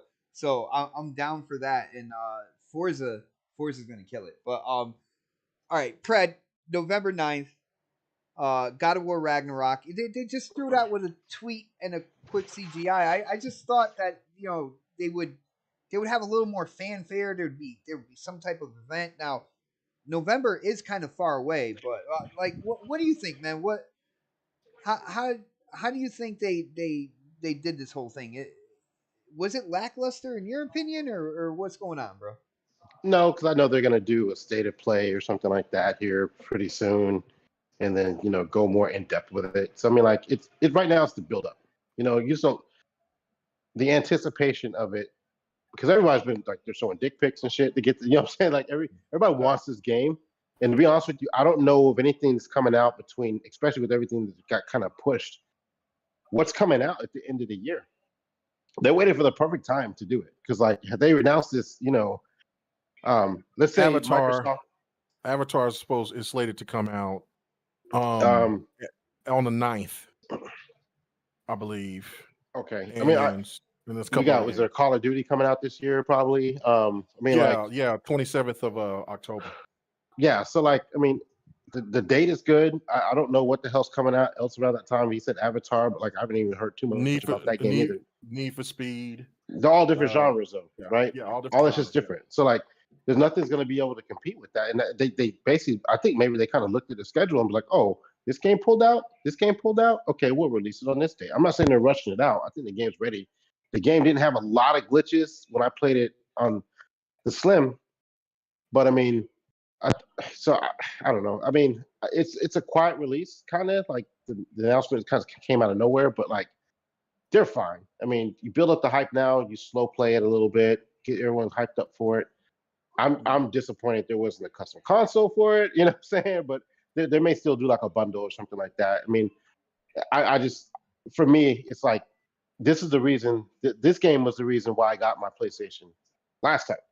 So I can't find one right now. So I'm disappointed they didn't do a custom console because I'd have stayed up and tried to get that. But I don't have a problem with the way they came out with it or where they released it. I mean, they just gave a date. That's all they really need to do. That's all they need to do is tweet it at this point because they know everybody will anticipate the game. They don't have to do a big hoopla about it. Like I said, they'll do a state of play, a couple of weeks, maybe get everybody hyped up for it some more. I would say it's a little further away than a couple weeks first. Yeah, I mean, not couple. I shouldn't say couple. I should say a couple of months. But I mean, they'll do a state of play here, probably like between where we're in July, August, September, maybe, and then and just keep building up the anticipation for the game. Let some people. Hella. That's where they reveal hella, right? Let IGN get their hands on it for a little bit and play it, or I'm surprised. You know what though? Because this is what I haven't seen. I haven't seen those guys from Digital Foundry break the motherfucking game down and say, "Oh, it's just running at 30 frames a second." You know what I'm saying? So like, break down that CGI, man. Yeah. Where's that at? So they'll slow it out because the thing is like, what's coming out that everyone's hyped about right now? What are we talking about between now and the rest of the year that everyone's super hyped about? It's going to be that game. Usually we have something coming for the holidays from multiple people. I just don't. I'm not feeling it this year. I don't feel like there's enough. Plenty of things that I'm hyped for, but keep going. I'm sorry. Yeah, you like. I'm talking about like the. I don't know. I guess I'll say more AAA blockbuster type shit. The summer movies hit. Yeah, Gotham Knights and see, that's what I'm saying. Like everybody has their own likes and tastes. To me, the Harry Potter game.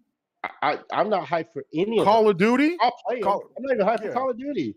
I'll play them. Don't get me wrong. I'll play them. But usually every holiday, I jump in. I'm like, oh, I'm getting this. I'm getting that. I have no idea what I'm buying this holiday right now. I have no idea. I have no clue. I know what I'll play. There's a difference. I know what I'll play, but what am I gonna drop $60 on, or in PlayStation's case 70? Like what am I gonna drop that money on right now? And maybe it's because it's too far out and I haven't seen enough of some stuff either.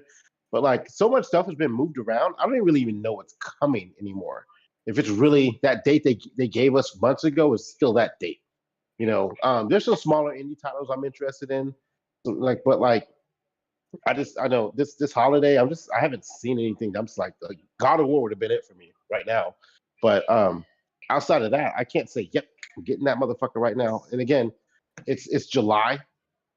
As it gets closer to release dates and some other stuff starts dropping, then maybe I want to play Scorn. I want to play Scorn. The game from the guys from Ukraine. I want to play those games too. But that hype factor isn't there like it usually is. Like of course I'm gonna play Madden this year. Stuff like that. That's normal. But there really isn't anything that I think that's gonna compete with it at the end of the year. As far as just sales wise and being the blockbuster games. I don't really see anybody everyone's gonna be playing, especially the PlayStation guys. They're all gonna get God of War. Oh yeah. That's a no brainer right there, man. That's the first. That's gonna be their first. See how it is. That's their first choice game for their system. It's gonna be God of War. Everything else is third party. They'll get it at some point. They may even get both. But they're right now, their mind is on God of War because that's the game everybody's been waiting on. Just like when Starfield comes out, everyone's gonna be like Starfield. You know what I'm saying? So but for us Xbox guys, we don't have that this year. So it's maybe that's why I'm not hyped as much. I don't have that game to look forward to coming on Xbox. But yeah, I just don't see anything. And I know we'll get into this next topic that it will kind of roll over into what I'm saying now. But and I know why again. But I just don't think there's anything that's going to compete with it at the end of the year. I just don't think there's anything that's going to compete with it at the end of the year. To be honest with you, it's as far as okay, what was the one that came out? Horizon, right? It competed with what? Elden Ring. See how that worked out? There's nothing that's going to compete with God of War right now coming out that I think that anybody's going to be I need to think about which I'm going to buy this year. Am I going to spend $70 on God of War, or am I going to spend $70 on Call of Duty? Some people might have to make that decision. And I don't think that's going to be an easy. I mean, I think it's going to be pretty easy with most people. Yo, on that note, yo, my bad, Fred. Real quick, yo, shout out to Drawn TJ bringing up the red in the chat. Thank you so much, brother, for the support, man. He says, in Take-Two's quarter earnings meeting, they discussed that they are making an open world racing game using Unreal Engine 5. And back in 2017, there was a dev that leaked a vertical slice of the game reboot of Midnight Club menu working on an Xbox. The cover car was a 2015 Mustang. Bro, not only is that an awesome super chat, but what you put in it has got me excited. Yo, K-Mega, did you hear that? Did you hear the rumors I did hear this. of a Midnight Club, bro?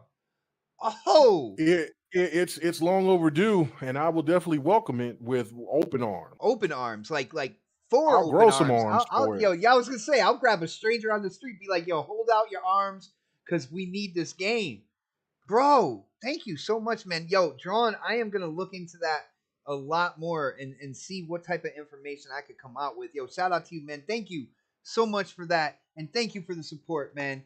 Definitely appreciate it. Yo, Pred, if you don't mind, I want to get Crispy in on this as well. I want to hear his thoughts on the release date reveal. Again, I thought there would be, we're just after 4th of July. Where are the fireworks? Where's the showmanship when it came down to it? Everybody was waiting for this release date, and they throw it out with a tweet. Yo, Crispy, was that underwhelming in your opinion? What, or are you gonna go with what Pred said? Yo, they put it out there, man. It's gonna do what it does as soon as they get it out there, any which way. 2 words: dick pics. Oh no! Oh no! Cue that Pornhub music. I'm gonna be messy real quick. Number one, I will take the L just like Mega did. I thought it was gonna be delayed. Totally did. Other than that, I'm going to be messy now. Can I just throw something out there? Generations bot. What about those generations now? Okay. Because they didn't announce it until just now that, it's going to PS4. Oh, I just heard you, Fred. Oh, now y'all late. I know. He's pulling his cock out. Wow. But I mean, let's think about this for a second. Talk about generations, Crispy. But I don't know. I mean, I'm not all about that life, but I also like to call out the morons that honestly would sit here in this chat. Not anybody in this chat right now, but there's definitely a few over time that we said, nah, they're going to come out with this game on PS4. Guess what they did? Okay, they already told you that. Also, where's the gameplay? Where's the gameplay, people? Where is it? Oh, come on! I mean, y'all are so damn loud, but you don't call out your own damn console. It's quite freaking hilarious. I absolutely love it. This is why I was like one of the few people that was like 9+ for the Xbox showcase. You know what I'm saying? Because I was like, man, like we asked for gameplay. We got freaking gameplay. They might have went 12 months out, but guess what? You got to have the game nearly complete to show gameplay. I mean, let's be honest. You know what I mean? Now, maybe they'll delay some. Fine. That's what Sony does all day. Come on. All right? Like seriously. Like, I've seen them delay games after they've done an announcement just like this. Imagine if that happened. Y'all would be devastated. But you'd sit there and talk trash about Xbox instead of talking trash to your damn own company. No, you send them dick pics. You think I do that? You think I didn't get the Phoenix collection this year? Guess what? I'm gonna send them. When is this coming out? When is this happening? You should have sent them the crispy unit, man. You should have sent them that picture. When in doubt, Twig and Berries is only for one woman, and that is all. That's my point. These guys. Y'all going crazy, and then they gave it to you. But they gave it to you lackluster. You know why? Because that's what you deserved. Because Sony Santa Monica is not sitting there just withering at every Sony move. They're saying, dude, like, can we do this? Because they're just being assholes to us at this point. So that's probably what they did. They probably had something planned. And they're like, you know what? No, we don't want to do that. You guys are all being disrespectful. And you know what? We see your tweets. We've went through that shit. They got people to do that. They got interns and stuff. Oh, you're a Sony fan anyway, and you're like talking trash to us. Or you're sending, developers, freaking pictures that they shouldn't see. And you're being a-holes because we couldn't tell you. You know what? We're just gonna do it. So now you can sit here and wait to see gameplay. And I'm fine with it. You know what I mean? You asked for it. We don't do that. Maybe you could say we defended Halo. You know what? It could have been delayed again, and we would have been like, yeah, let's see. Bring it out when it's ready. Bring it out when it's ready. And now that Starfield's been delayed, and we've seen, like, some people are like nitpicking and visuals and this and that. Dude, Bethesda games aren't about visuals. That game looks fire, by the way. That game is going to, like, Cory Barlog was not lying to y'all. He is probably going to take a whole week off, if not longer. Because he's going to be done, helping produce Ragnarok, and he's going to be sitting there like, I need something new and special and different. And that is Starfield. Now, who says that Xbox didn't move out of God of War's way, or, God of War didn't know, and then Starfield left, and they're like, well, we're ready. We could do it. Here's where I go and say, lately, Sony hasn't been coming out with super quality. Just telling you. Because I see from Sony fans themselves, actual Sony fans, not you crazies out there. I'm talking about people that actually played the game and are not happy with it. Like my buddy Fuzzy Belvedere. GT7, not impressive. And Fuzzy's a racer. He's a racer. That's all he plays 90% of the time is racers. He is playing it because it's a new racer. But at the end of the day, he's not satisfied with it. He's not satisfied with his purchase. Also, a lot of people, and I'm going to say this is going to be my prediction. a lot of people are underestimating A Plague's Tale Requiem. And I honestly think because it's in Game Pass and you don't have to pay a damn dime, but the $1 if you sign up immediately, and there's going to be Xboxes available, people are going to be talking about this game because Asobo ain't messing around. Dude, I'm gonna tell you that right now. slept on the first one, man. I really did. Dude, it's not my type of game, but I'll tell you right now, my girlfriend is so damn excited for this game. She is chomping at the bit, and she is not a gamer like me. She plays on her phone. She's got like 10 different apps that have, phone games on it. She plays on her, but man, I say A Plague's Tale Requiem, she is sitting right down next to me. I'm gonna tell you something right now. There's a lot of casuals like that. They've played through the first one and they realize the capability and what they've seen from the second one. I'm going to tell you right now, that is a sleeper hit, and it probably is going to be right there up there for Game of the Year nomination. I feel that in my bones. On top of that, Game Pass is just value. And at this point, what we're doing in life does not require us to just sit there and say, well, I could just spend this $100 easily. Now you're like, well, that could be a whole tank of gas. I mean, really, I paid $80 to fill my tank every week in, a couple days. And that's going to work. That's going to make money so I can spend money on gas. I mean, come on, so as we get towards, unless, things change drastically, what they're charging is going to matter. And, regardless of the IP, I mean, how much did the original God of War sell? 15? I don't even know. I mean, I know Spider-Man sold more. They stopped talking about it, didn't they? Yeah, I'm not sure how many units. I mean, out of and this was on PS4. Out of there's at least 100 million units out there. It's not, and this is the problem. Okay, we're gonna get a peace and quiet when this game comes out for a good 2 days. And then all hell's going to break loose. And either people are going to hate it, love it, or they're just going to start talking trash about Xbox to deflect. I'll be in a day. Wow. Well, and I'll tell you right now, I believe Pred. I absolutely believe Pred.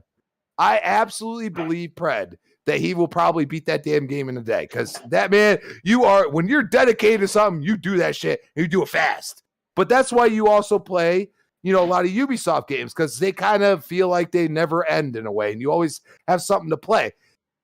That's my point. Where the hell is the multiplayer, first party, even if it has single player and multiplayer, where is it? And this is not the time to just keep releasing single player driven games. And then when you release a multiplayer game like Gran Turismo, you say, "Oh, we're going to tax you to all hell." That's what they said. It's like Connecticut tax, baby. Oh yeah, let's just shove it right up there. There you go. All right. Love it. Y'all need to call yourselves out and say, if this game ain't right, because they might have rushed it out, you never damn know. Y'all need to say something instead of sitting there just taking it. You gotta say something, because they ain't gonna do nothing. They're just gonna keep giving you what you want. He's pulling his cock out. If you really want that, if you really want to be destroyed by a company that you are so invested in that you talk shit to people because they enjoy a different game, there's a problem with you, dude. Get some help. Go and say, my wallet matters to me. It don't matter what everybody else is doing. How about myself? Then ask yourself if that's acceptable. And that's what I do with Xbox games. That's why I just said Halo's all over the place at this point. And a lot of people will say, oh, you're just a fanboy. Well, guess what? I just kind of trashed Halo just earlier. All right? And Gears. I said Gears 5 started off like shit. Yeah, you talk shit about Gears as well when it first. So yeah, you got, if you enjoy something, you also gotta, you gotta call it out sometimes. Bach called out Halo. He loves Halo just as much as I love Gears. You know what I'm saying? But he still called it out. Like, you guys gotta do something. If you don't, they're just gonna keep shoving it right up there, and they're gonna say, take it, and you're gonna keep taking it. So that's up to you. At the end of the day, I think the game is going to be, Game of the Year quality. That's the way I think about it. Nice. Yo, real quick, we got a shout out, man. Sir X Man is in the chat right now. He said he just Oh, got a yeah. over recovery for first surgery. So there's Sir X Man, there's gonna be more than one. What is going on, dude? Are you trying to enhance yourself? Man, is that what's going He's gonna on, man? become a super soldier. Yeah, He's yeah. He's augmented gonna now. He's he's gonna augmented. become he's gonna become dude. the $5 man to the $20 man. Come on then, shit, Dude, sir. yeah. But no, we wish you well, brother, man. Yeah, man, Get we well. miss you, Yeah, brother. get well, brother. Yo, Get well. dude. When I saw your name in the chat, man, you put a huge smile on my face, man. I Hell hope, yeah, brother. I hope they're not lining up like 20 different surgeries for you, man. Like, come on, man. Like, Don't laugh too hard at what I just said, Sir X. I'm just saying. you need to come back quicker. You know, you can't be in line for all them surgeries, dude. But it is good to see you, bro. So, with that being said, let's get to I got some news. Uh-oh.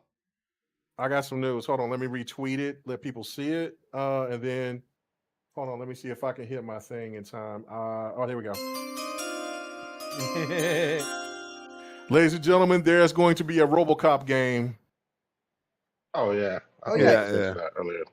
Yeah, it's coming out June of next year.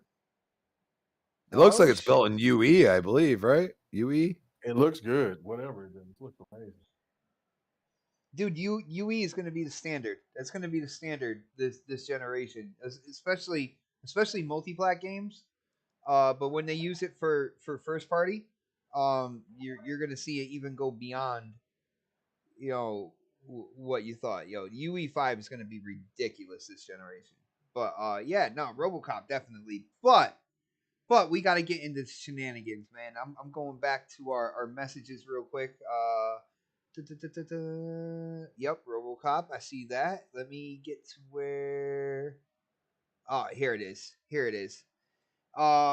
Breaking news: Jeff Keighley extends Game of the Year nominations until November 19th, 2022. And I gotta ask, why would he do such a thing? I mean, last year, I believe Halo wasn't eligible. Was it last year? Halo wasn't eligible for Game of the Year consideration when it came down to it.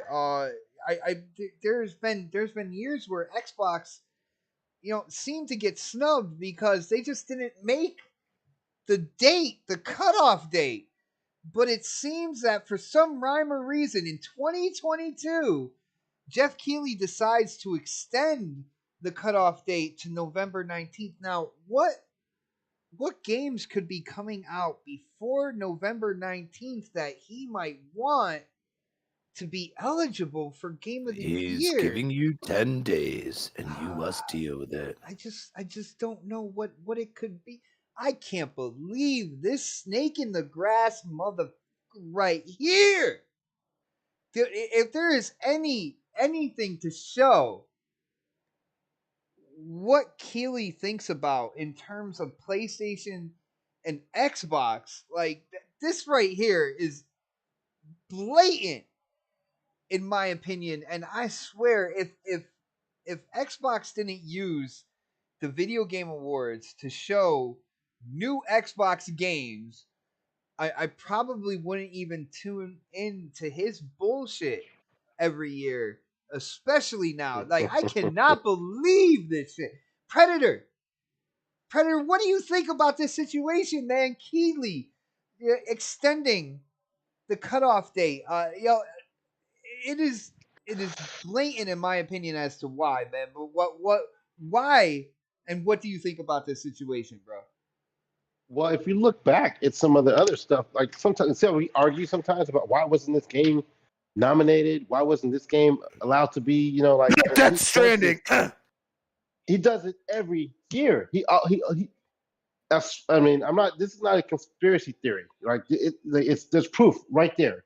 Every single year he does this to get that game that he wants nominated in there. And then he fucks it up and he gives it an award in another category.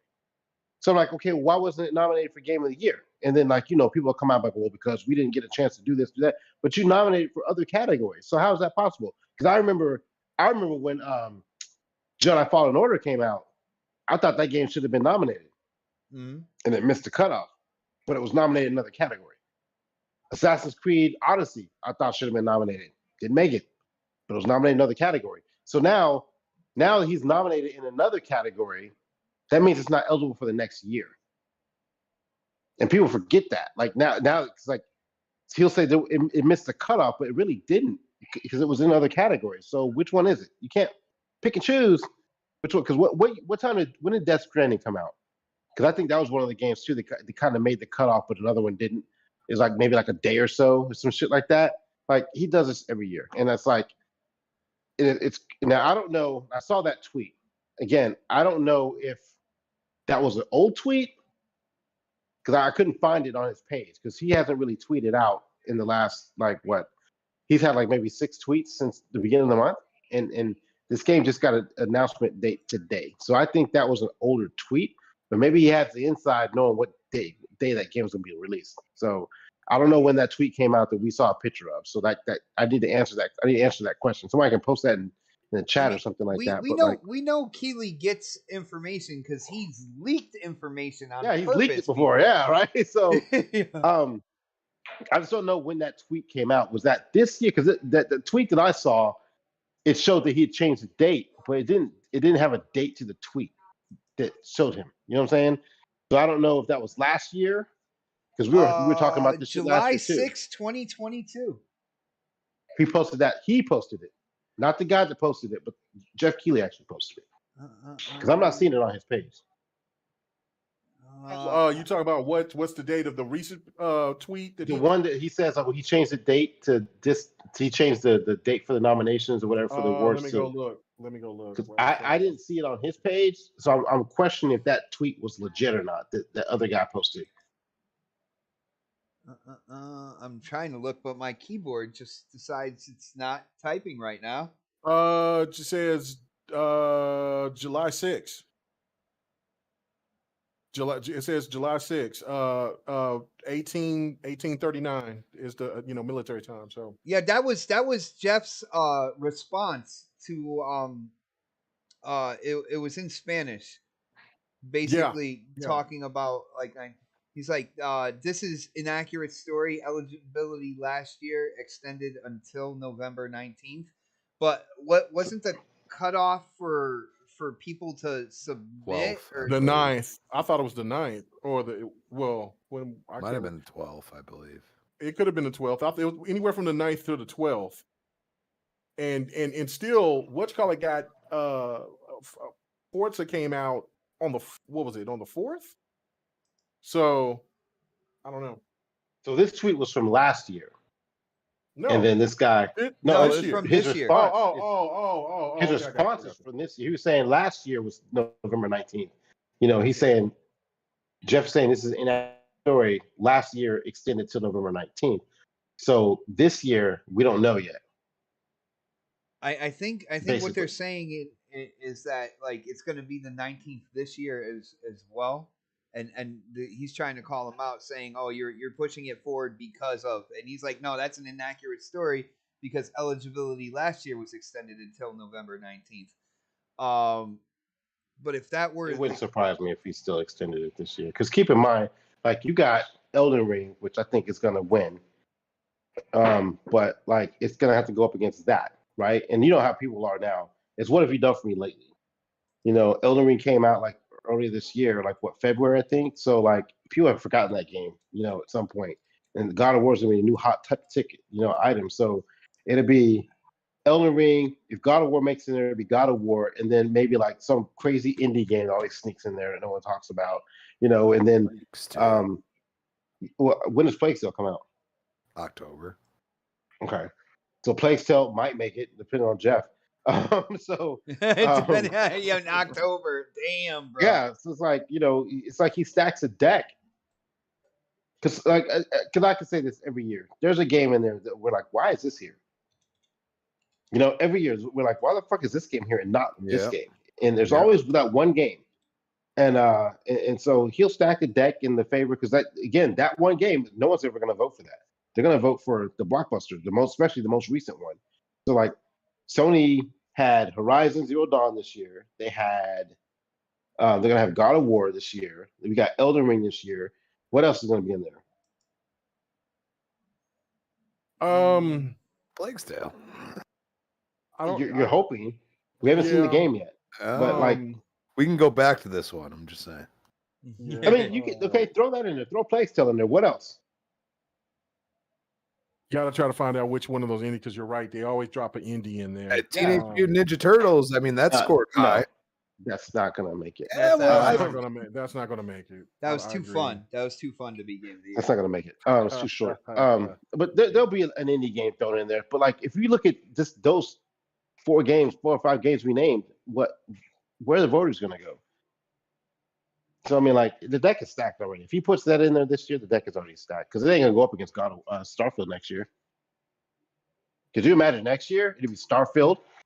It'll be God of War if they don't put it in this year, and God knows what the fuck else comes out from Microsoft next year. So this if they do that to where they get God of War in for next year and Forza didn't even get nominated, that I mean they it could happen because they did that with Smash Brothers, but bro, like, dude, that's what's gonna happen. I'm telling you right now. If they don't sneak God of War in this year, they're gonna put it in next year. But it might win in another category, Fred. We'll see. We'll see. So if you see it twice, you'll be like, "What the fuck did you just do?" So if you see it this year or next year in another category, yeah. I mean, shit wasn't. That's happened before though. We've had a game come up twice, and I think it was like, what game was that? Was it Overwatch? I think so. I know it was for sure. It was well, they have like long-lasting games or whatever that's called, where games keeps continuing or whatever. But Smash Brothers was the one I know for sure that came out in December, and they added it into that previous. I mean, until the next year. There's been another one as well, because that was my argument. I'm like, okay, if Smash Brothers can go, then why the hell did not Tomb Raider or Jedi that was Fallen another Order game to make it Tomb Raider? Yeah, like how did those two not even get in the discussion or even get put into where they could be nominated for any other category other than last Game year? of the Year? It was like it wasn't that the game had released. It was that people had a chance to play it. Remember that shit? Because I remember seeing that somewhere. It wasn't that the game had released, or like the game had maybe just released like a week or so before the Game Awards. It was Horizon, but they added it in because they were allowed to. Some of the people were allowed to play the game earlier, and so it was added into the list of games they could have picked out. And it's like they pick and choose when they want to do that shit. Right. I'm done. So basically, the game comes out on the 9th. I believe people are going to get early review copies as well. Now, we all know that Sony likes to hand pick who they give review copies to. So if there were reviewers that somehow, some way in the past didn't give Sony the reviews that they wanted, those people will not get review copies. Like, I don't know, Crispy, what type of shenanigans do you think Keighley is going to pull here when it comes to God of War? Because I feel that Elden Ring, even though it came out more towards like the beginning of the year, like that should definitely be the front runner for all the hype that it kind of built up for how long people are still killing that game to this day. They're still in there like rocking out with it. But what type of shenanigans do you see Keighley pulling out here? Because we can't trust this dude. Let's be real. Like we've seen it throughout the years of his award show. So what do you think, Chris? Yes, we can't trust him. I was actually in a 2-hour space talking about the Game Awards last year.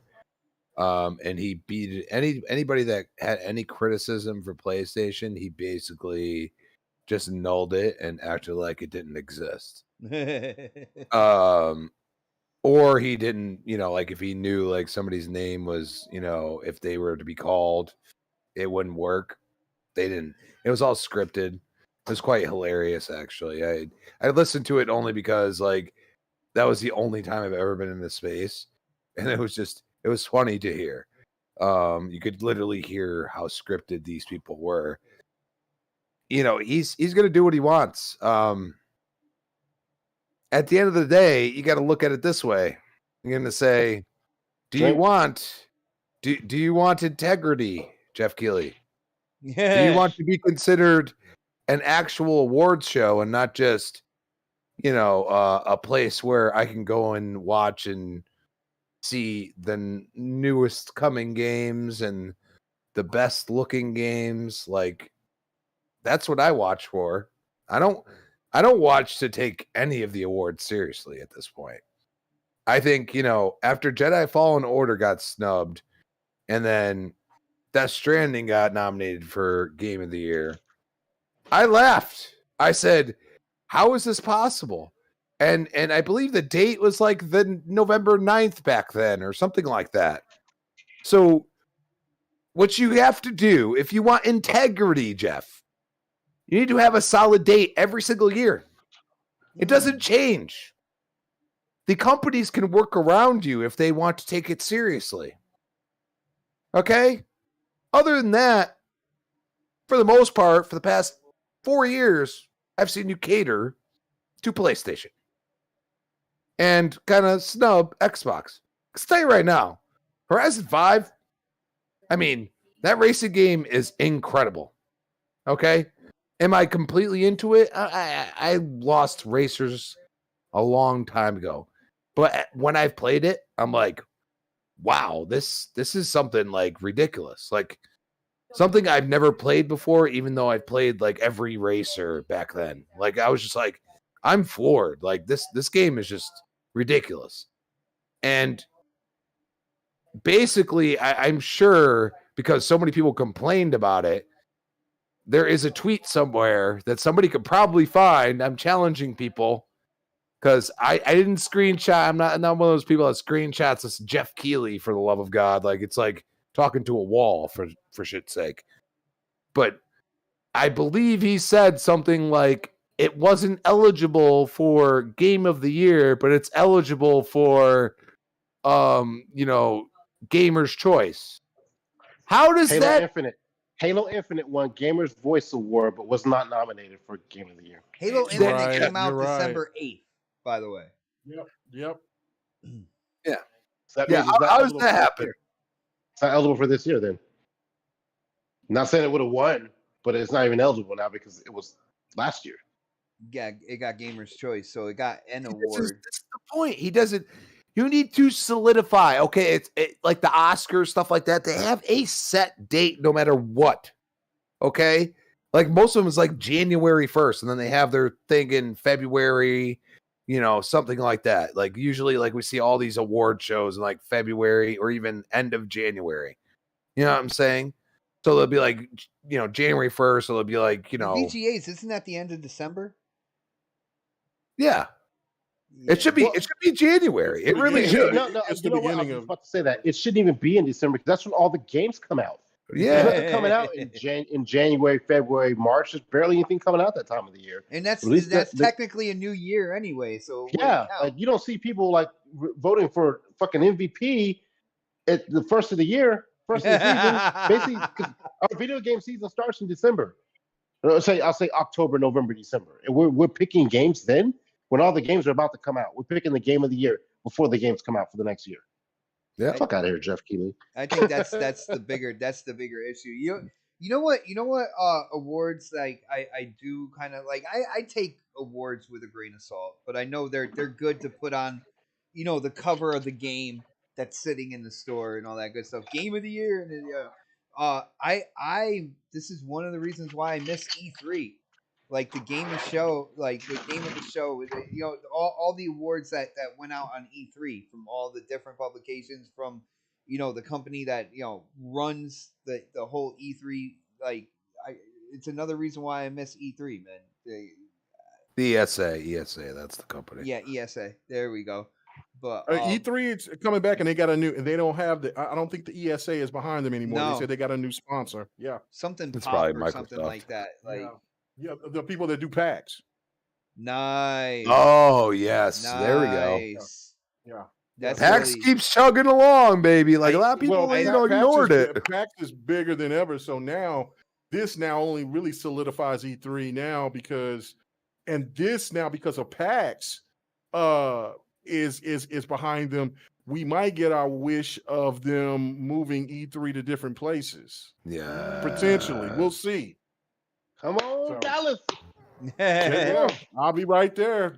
There, Vegas. I'll go to you know what I'm Boston saying? or New York Yeah, City. I was gonna for say that, Boston or New York. I'm there. Boston or New York, I am so, definitely there. Dude, I have friends in both places that I don't even need a hotel room. Like that would be great. That'd be Hell yeah, insane. dude. Uh Yeah, but I I'll mean, try to you sneak think out that about way it. so I monk, but you know what I'm saying. But I'll be sleeping in your bed though. You know, gotta take the couch. But I mean, you really think about it. Like you want integrity. You want to be like like About to because say he always shit. says he always says he wants to be like this big award show. Well, I mean, you got to have integrity.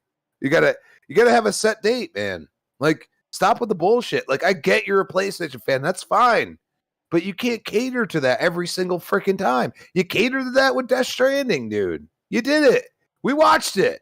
Okay, you changed the date at the last minute. I watched it on Twitter. Okay, like chill out. And then all of a sudden, like Jedi Fallen Order probably could have been nominated a year after, and you didn't even touch it for something. You didn't even touch it. It's like, oh, well, they could be nominated next year. It's like, well, everybody forgot about that because it came out the year before. Go to January.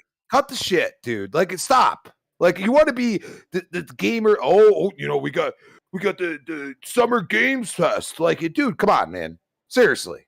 Nobody likes your Summer Games Fest, by the way, Keighley. Just want to let you know that as well. Yo, K Mega, what do you got on this, man? What type of shenanigans is Mr. Keighley gonna pull here? Like, what do you think, man? I mean, look, it's like when I posted it. People are like, "Are you really surprised?" And no, I'm not. I mean, it's one because I do enjoy watching the VGAs. Do I take account for Game of the Year, things like that? Now I root for, I have my rooting interest behind it. You know what I'm saying? But I watch it all because I like things like that. I think that's a good representation for gaming overall. Because I mean, if you go back and you think about what it used to be like when they had it on Spike TV, it was a laughing show. It was a laughing stock. They get a known actor. The actor gives half a shit. Now Samuel L. Jackson gave a shit. He had a great performance when they first did those VGAs like they're doing it now, and they had Samuel L. Jackson being the host. That's when it seemed like okay, we can have a serious tone. But then when they had the Talk Soup guy, and then they had other actors on there that didn't give a shit, and then they had it like in a little studio, little box, and people just was like, man, can we get this shit over with, be done with these stupid games? I don't even know what this is, right? So to see where it was to where it is now, I do appreciate that, but it is problematic, man. I mean, look, I like Crispy said, like we all know that Keighley caps for PlayStation. It's okay, but man, you can't keep changing things from this date to that date to roll into what, and even if your intentions are good behind it, you've done too many crazy things that slide for people that you cater for to make people have this assumption of this show and for what you do with this show. So I mean, that's your fault when it comes down to it. So you'll have people that'll watch but don't take it seriously like you want people to take it seriously. Now, I guess at the end of the day, all it cares is the views, because if you got 13 million people watching, that's a major success. So that's a win. But then when you got people that don't care about those shows like they do for the Oscars or for Grammys and things like that, then people are. It's just more for like you saying, like people are just watching it for the reveals. And if there wasn't those reveals there and things like that, then people probably wouldn't even tune in. And see, I like to tune in for those things like that. But I mean, when Tomb Raider got snubbed, and that year, I was like, yo, this is crazy. This is nuts. And if you go back to think of when there's, when there was the major upset when Overwatch beat Uncharted 4, it was like the media and people who were there changed the whole thing. Was like, oh no, we can't have these type of games winning because of the fact that Ooh. that gives a bad look for what we're trying to keep going is these single player experiences. If you notice that there has not been any other multiplayer game except for the indie, but that's an indie story title that won. But there's nothing like Overwatch or a Call of Duty or anything like that will ever win Game of the Year because they're trying to the media itself is trying to make people think that single player games are dead. And they don't generate the same amount of money that these multiplayer games do. No. But the fact of it is that what makes a show interesting to watch is see not always the more popular games, but some of the diamonds in the rough getting an opportunity like that upset where Overwatch beat Uncharted 4. You see what I'm saying? Like, that's why people watch. When Sekiro won, I don't think anybody really complained about that because people were like, well, that game does look cool, or that game is really cool and it's deserving of it. I felt like, and then like when you get into a situation where PlayStation has two games that's on the ballot for Game of the Year, and then you have other games that was there, and that's the sad shit because I don't even remember what was the other games because we knew it was a 2-game race between The Last of Us 2 and Ghost of Tsushima. Even though Ghost of Tsushima to me should have won, but we knew that it was going to be a 1-2 race. So if people have that suspense of which game could come out, if you had a Forza to come out last year to be in the running for Game of the Year, which it was rated and it was qualified to be in there, then people would take the show more seriously. And then probably wouldn't trip out about the dates or you cap it for PlayStation to make sure that they get God of War or some of the marketing right games that PlayStation has to be in the front runner for Game of the Year. Because I think since they're moving into the 19th, remember, like I said, Avatar is supposed to be dropping in November. And so an Avatar is a PlayStation marketed game. So that just goes into the whole fray of why people look at Jeff Keighley when he's saying shit and doing stuff. And like I said, if his intentions are good, people don't take it that way because you've done things in the past that's suspect. Because if Tomb Raider or Jedi Fallen Order didn't make it, how the hell did Death Stranding make it? How the hell did Death Stranding win that many awards? And then got put in as Game of the Year when I like that's what I'm saying. Like the system is just it's too many video game politics involved instead of just seeming like it's genuine. So, but am I surprised? No, it's a bad situation all overall. I mean, I'm still going to watch it because of the reveals and Xbox now sees that this is a great opportunity to get eyes and to get buzz. For the last the 2 stuff years, that they we wanna got show. Hellblade 2 in the VGAs. Like I'm not going to skip the VGAs. And the Series X and S reveal. So Dude, that that Series X reveal was bananas, man. Bananas, right? So they know that they got a cash cow there, and so then I just think that it's one, and I believe that PlayStation will start once they start getting this shit in order. Then I think that they'll start having reveals there too, because PlayStation is kind of like, we don't give a shit about these these events. I would say they care about awards. We'll save a moment. They care, and they care about awards, and that's the sad thing about it is that it's obvious people know about it. And because PlayStation likes to use that prestige of saying that this game has won this game's won that, and Xbox is eventually, since they will start coming out with more single player games that are going to be compelling and things like that, they're going to want to do the same thing. But how will that all play out? And so I don't know, man. But it is kind of disheartening and it's disrespectful because. If Halo wouldn't be in nowhere in there this coming up year, but you would think if they did that stuff for other games last year, then Halo would have the opportunity this year. And if God of War doesn't get in there this year, then you know it's going to be coming in there next year. And if they fuck around and do some crazy shit till they get God of War in this year or that year, then that's probably when I'm going to check out and just say, well, I'll just watch the videos after it's done. Because then after that, what you're just telling me that anything else that Nintendo or Xbox or PC want to throw out, fuck them. It's all about PlayStation because it's about their event. And so I just don't care. But yeah, Hey, no, let me say something real quick. So I was looking at the cutoff dates over the past several years. So, but prior to 2017, all they had to do was have a commercial or a release date to be eligible to win. And I don't know if Keighley was running the show then, or if the other guys were doing it. Yeah, Keighley's been running it the whole time. So before 2017 and prior to that, all you had to do was have a commercial or a release date. And I think in one case, it had to be in the hands of a reviewer for it to be eligible to win. And then it went after that, it went to November 14th. And then a couple of years, it was like November 15th in a row. And then the last 2 years, it's been November 19th. Now, why that even makes it even more suspect, because Xbox marketing was absolute ass juice last gen. The only person that was really advertising was PlayStation.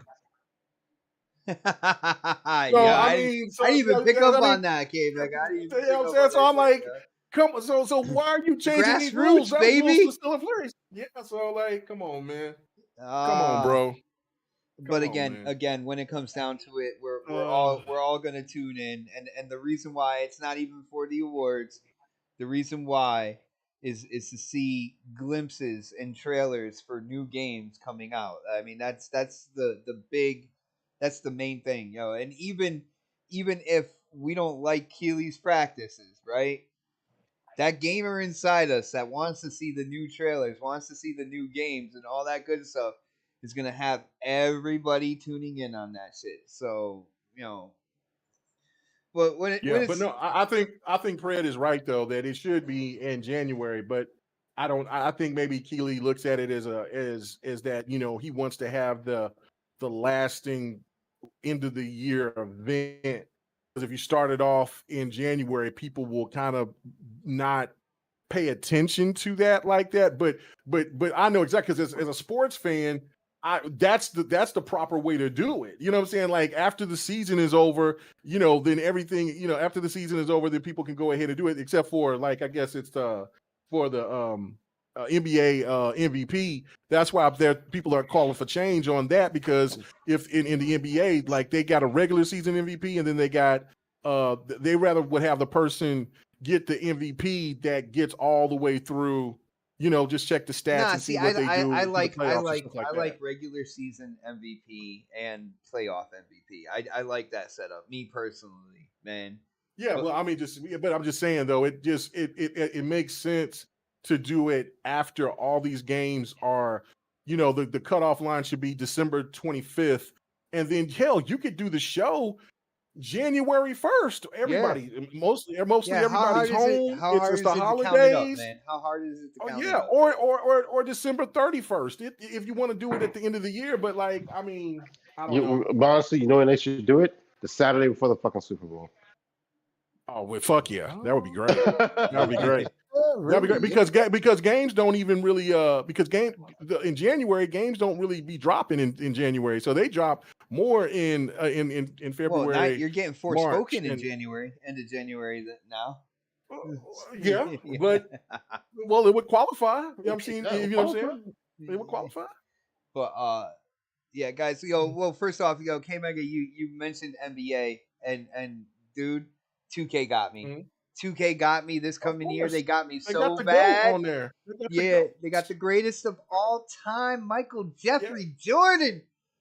Bro, I might do a K Mega, and when it comes down to it, get the champion edition. The shut up edition? Yeah. The shut up and take my money edition, man. Because that they dude, as soon as I saw that cover, I was like, you bastards. Because if they come with the Michael Jordan moments, oh brother. Oh yeah, that's gonna be great. And by and the best 2Ks are the ones with Jordan on the cover. 2K11 is Yeah. And I do love the 2K10 because I think that was probably my second most played 2K with Kobe on the cover. But the ones with Jordan has always been solid. So so if they're going back to the roots and bringing it like that, then it's going to be hot. And of course, I'm going to be on my Madden because my Rams are the Super Bowl champs. And who's on the cover this year? So you're gonna get those. Is it Madden? Ratings. John Madden this year? Yeah, it is. Yeah, Madden's on the cover this year. Yeah. Which makes sense. That's awesome, man. And another thing, real quick, you guys see Rise Son of Rome here. One thing I gotta say, I went back and started playing it again. The animations in the fighting and everything like that, man, they were ahead of its time. Absolutely ahead of its time when it comes to this game. And I did have another severely underrated game in the gameplay tonight, which was Quantum Break. Guys, if you have not tried that game out, it is an Xbox One title, but if you have not tried that out, you have Game Pass. I do not know what you are waiting for. It is an awesome story.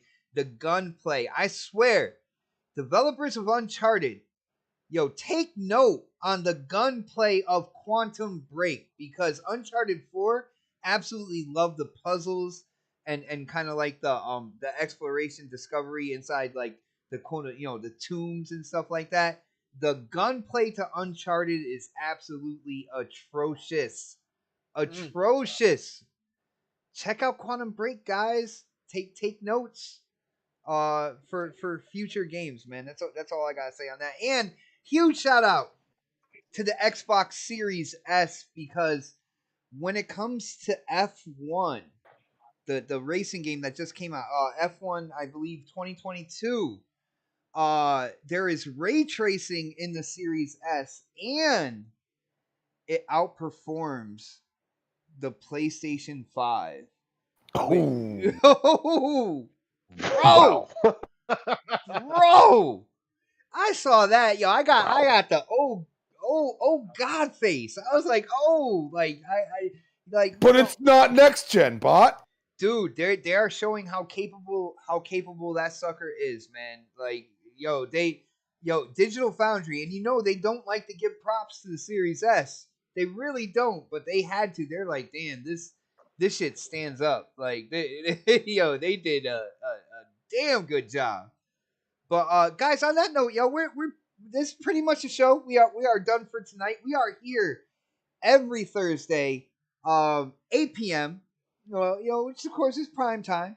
On the days where I work, it's a little after 8, but we get there as soon as possible. Had a lot of fun tonight, guys. It was a blast. There was people talk about light weeks, but man, if you look in our DM, there was really so much to talk about. There was so many postings, links, stuff like that. There was a lot of cool stuff to talk about. Shout out to the chat. It was good to see everybody in here tonight. You know what to do, guys. If you haven't done it yet, hit that thumbs up button. Share the show out. Let people know that we are here every Thursday live for you guys. We are here to entertain and inform you guys, and I hope you guys think that we did a pretty good job, man. But on that note, like a 40-year-old with a comb over, it is time to get those plugs in, and let's start with Crispy. Dude, I had an absolute blast with you tonight, man. You were on fire, and I don't know if you know it or not, but Pred created a drinking game that if anybody took part in it, it was centered around you. If anybody took part in it tonight, they are literally hammered right now. They got their face on right the desk. They're done, man. I don't know if you saw that, but bro, what do you got? What do you got for your outro, man? What do you want to let people know about? I got to look into that. Interesting. I might have to partake. I can't say a drink. I can't say a drink. Anytime you said at the end of the day, you said at least 10 times tonight.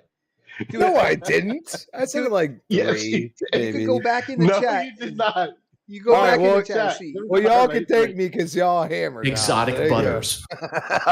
At Chris's Mom on Twitter, Chris Mom 28 Xbox Live.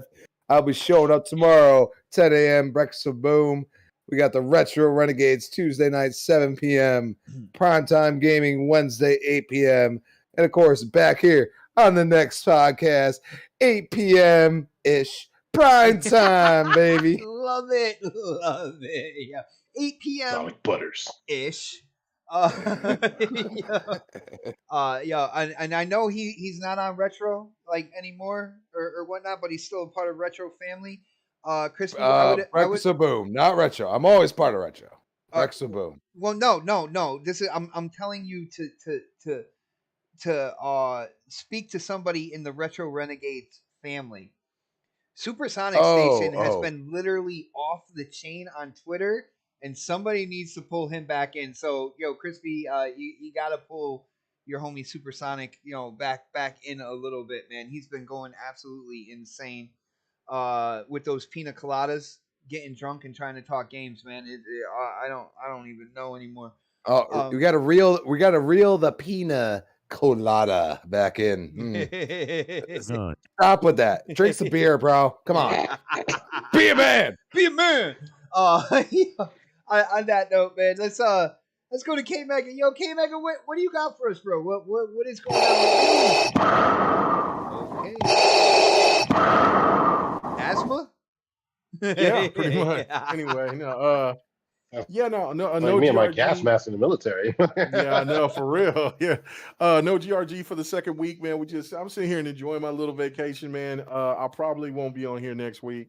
So I can go ahead and fill it all out. And then I'm good. I'll be back ready to rock and roll the week after. So I will be back to do GRG next week, but I'm not this week. But I don't know if I'll be on next. I'll let you know here by Monday. You know what I'm saying? See what I think you need to play that exotic butters for yourself, because you sound very exotic right now. Like, I need 3 weeks off. Exotic butters. Yeah. Right, man. Like, I mean, you know what I'm saying? So, I enjoy my breaks, man. Sometimes I'll be like, shit, do I really want to? No, but I love talking about gaming, so I'll always come back. But the no GRG, man, I will sit here like my mother-in-law, she moved in, and they're supposed to be going to go see Thor, and on top of that, I just have a house full of women in this house. She only wants to see that because of the scene where Zeus flicks Thor's clothes off, man. That's the only reason why she wants to go. I want to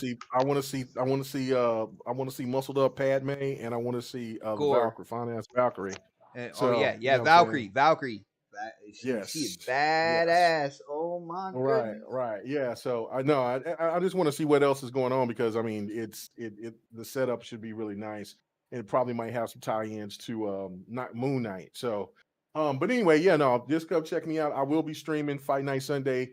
We'll be playing the first game. We'll be probably jumping on to some Killer Instinct, bring that in, and then whatever else after that, maybe some DBZ fighters. I will be streaming Friday night if I do go to the movies Friday night, or if it's Saturday and there's nobody, then I'll do it early, and then we'll probably play some DNF Duel or whatever. You know what I'm saying? If Yobi jumps in or whoever, we'll just play the hell out of anything. It just doesn't matter. We'll be just playing some fighters.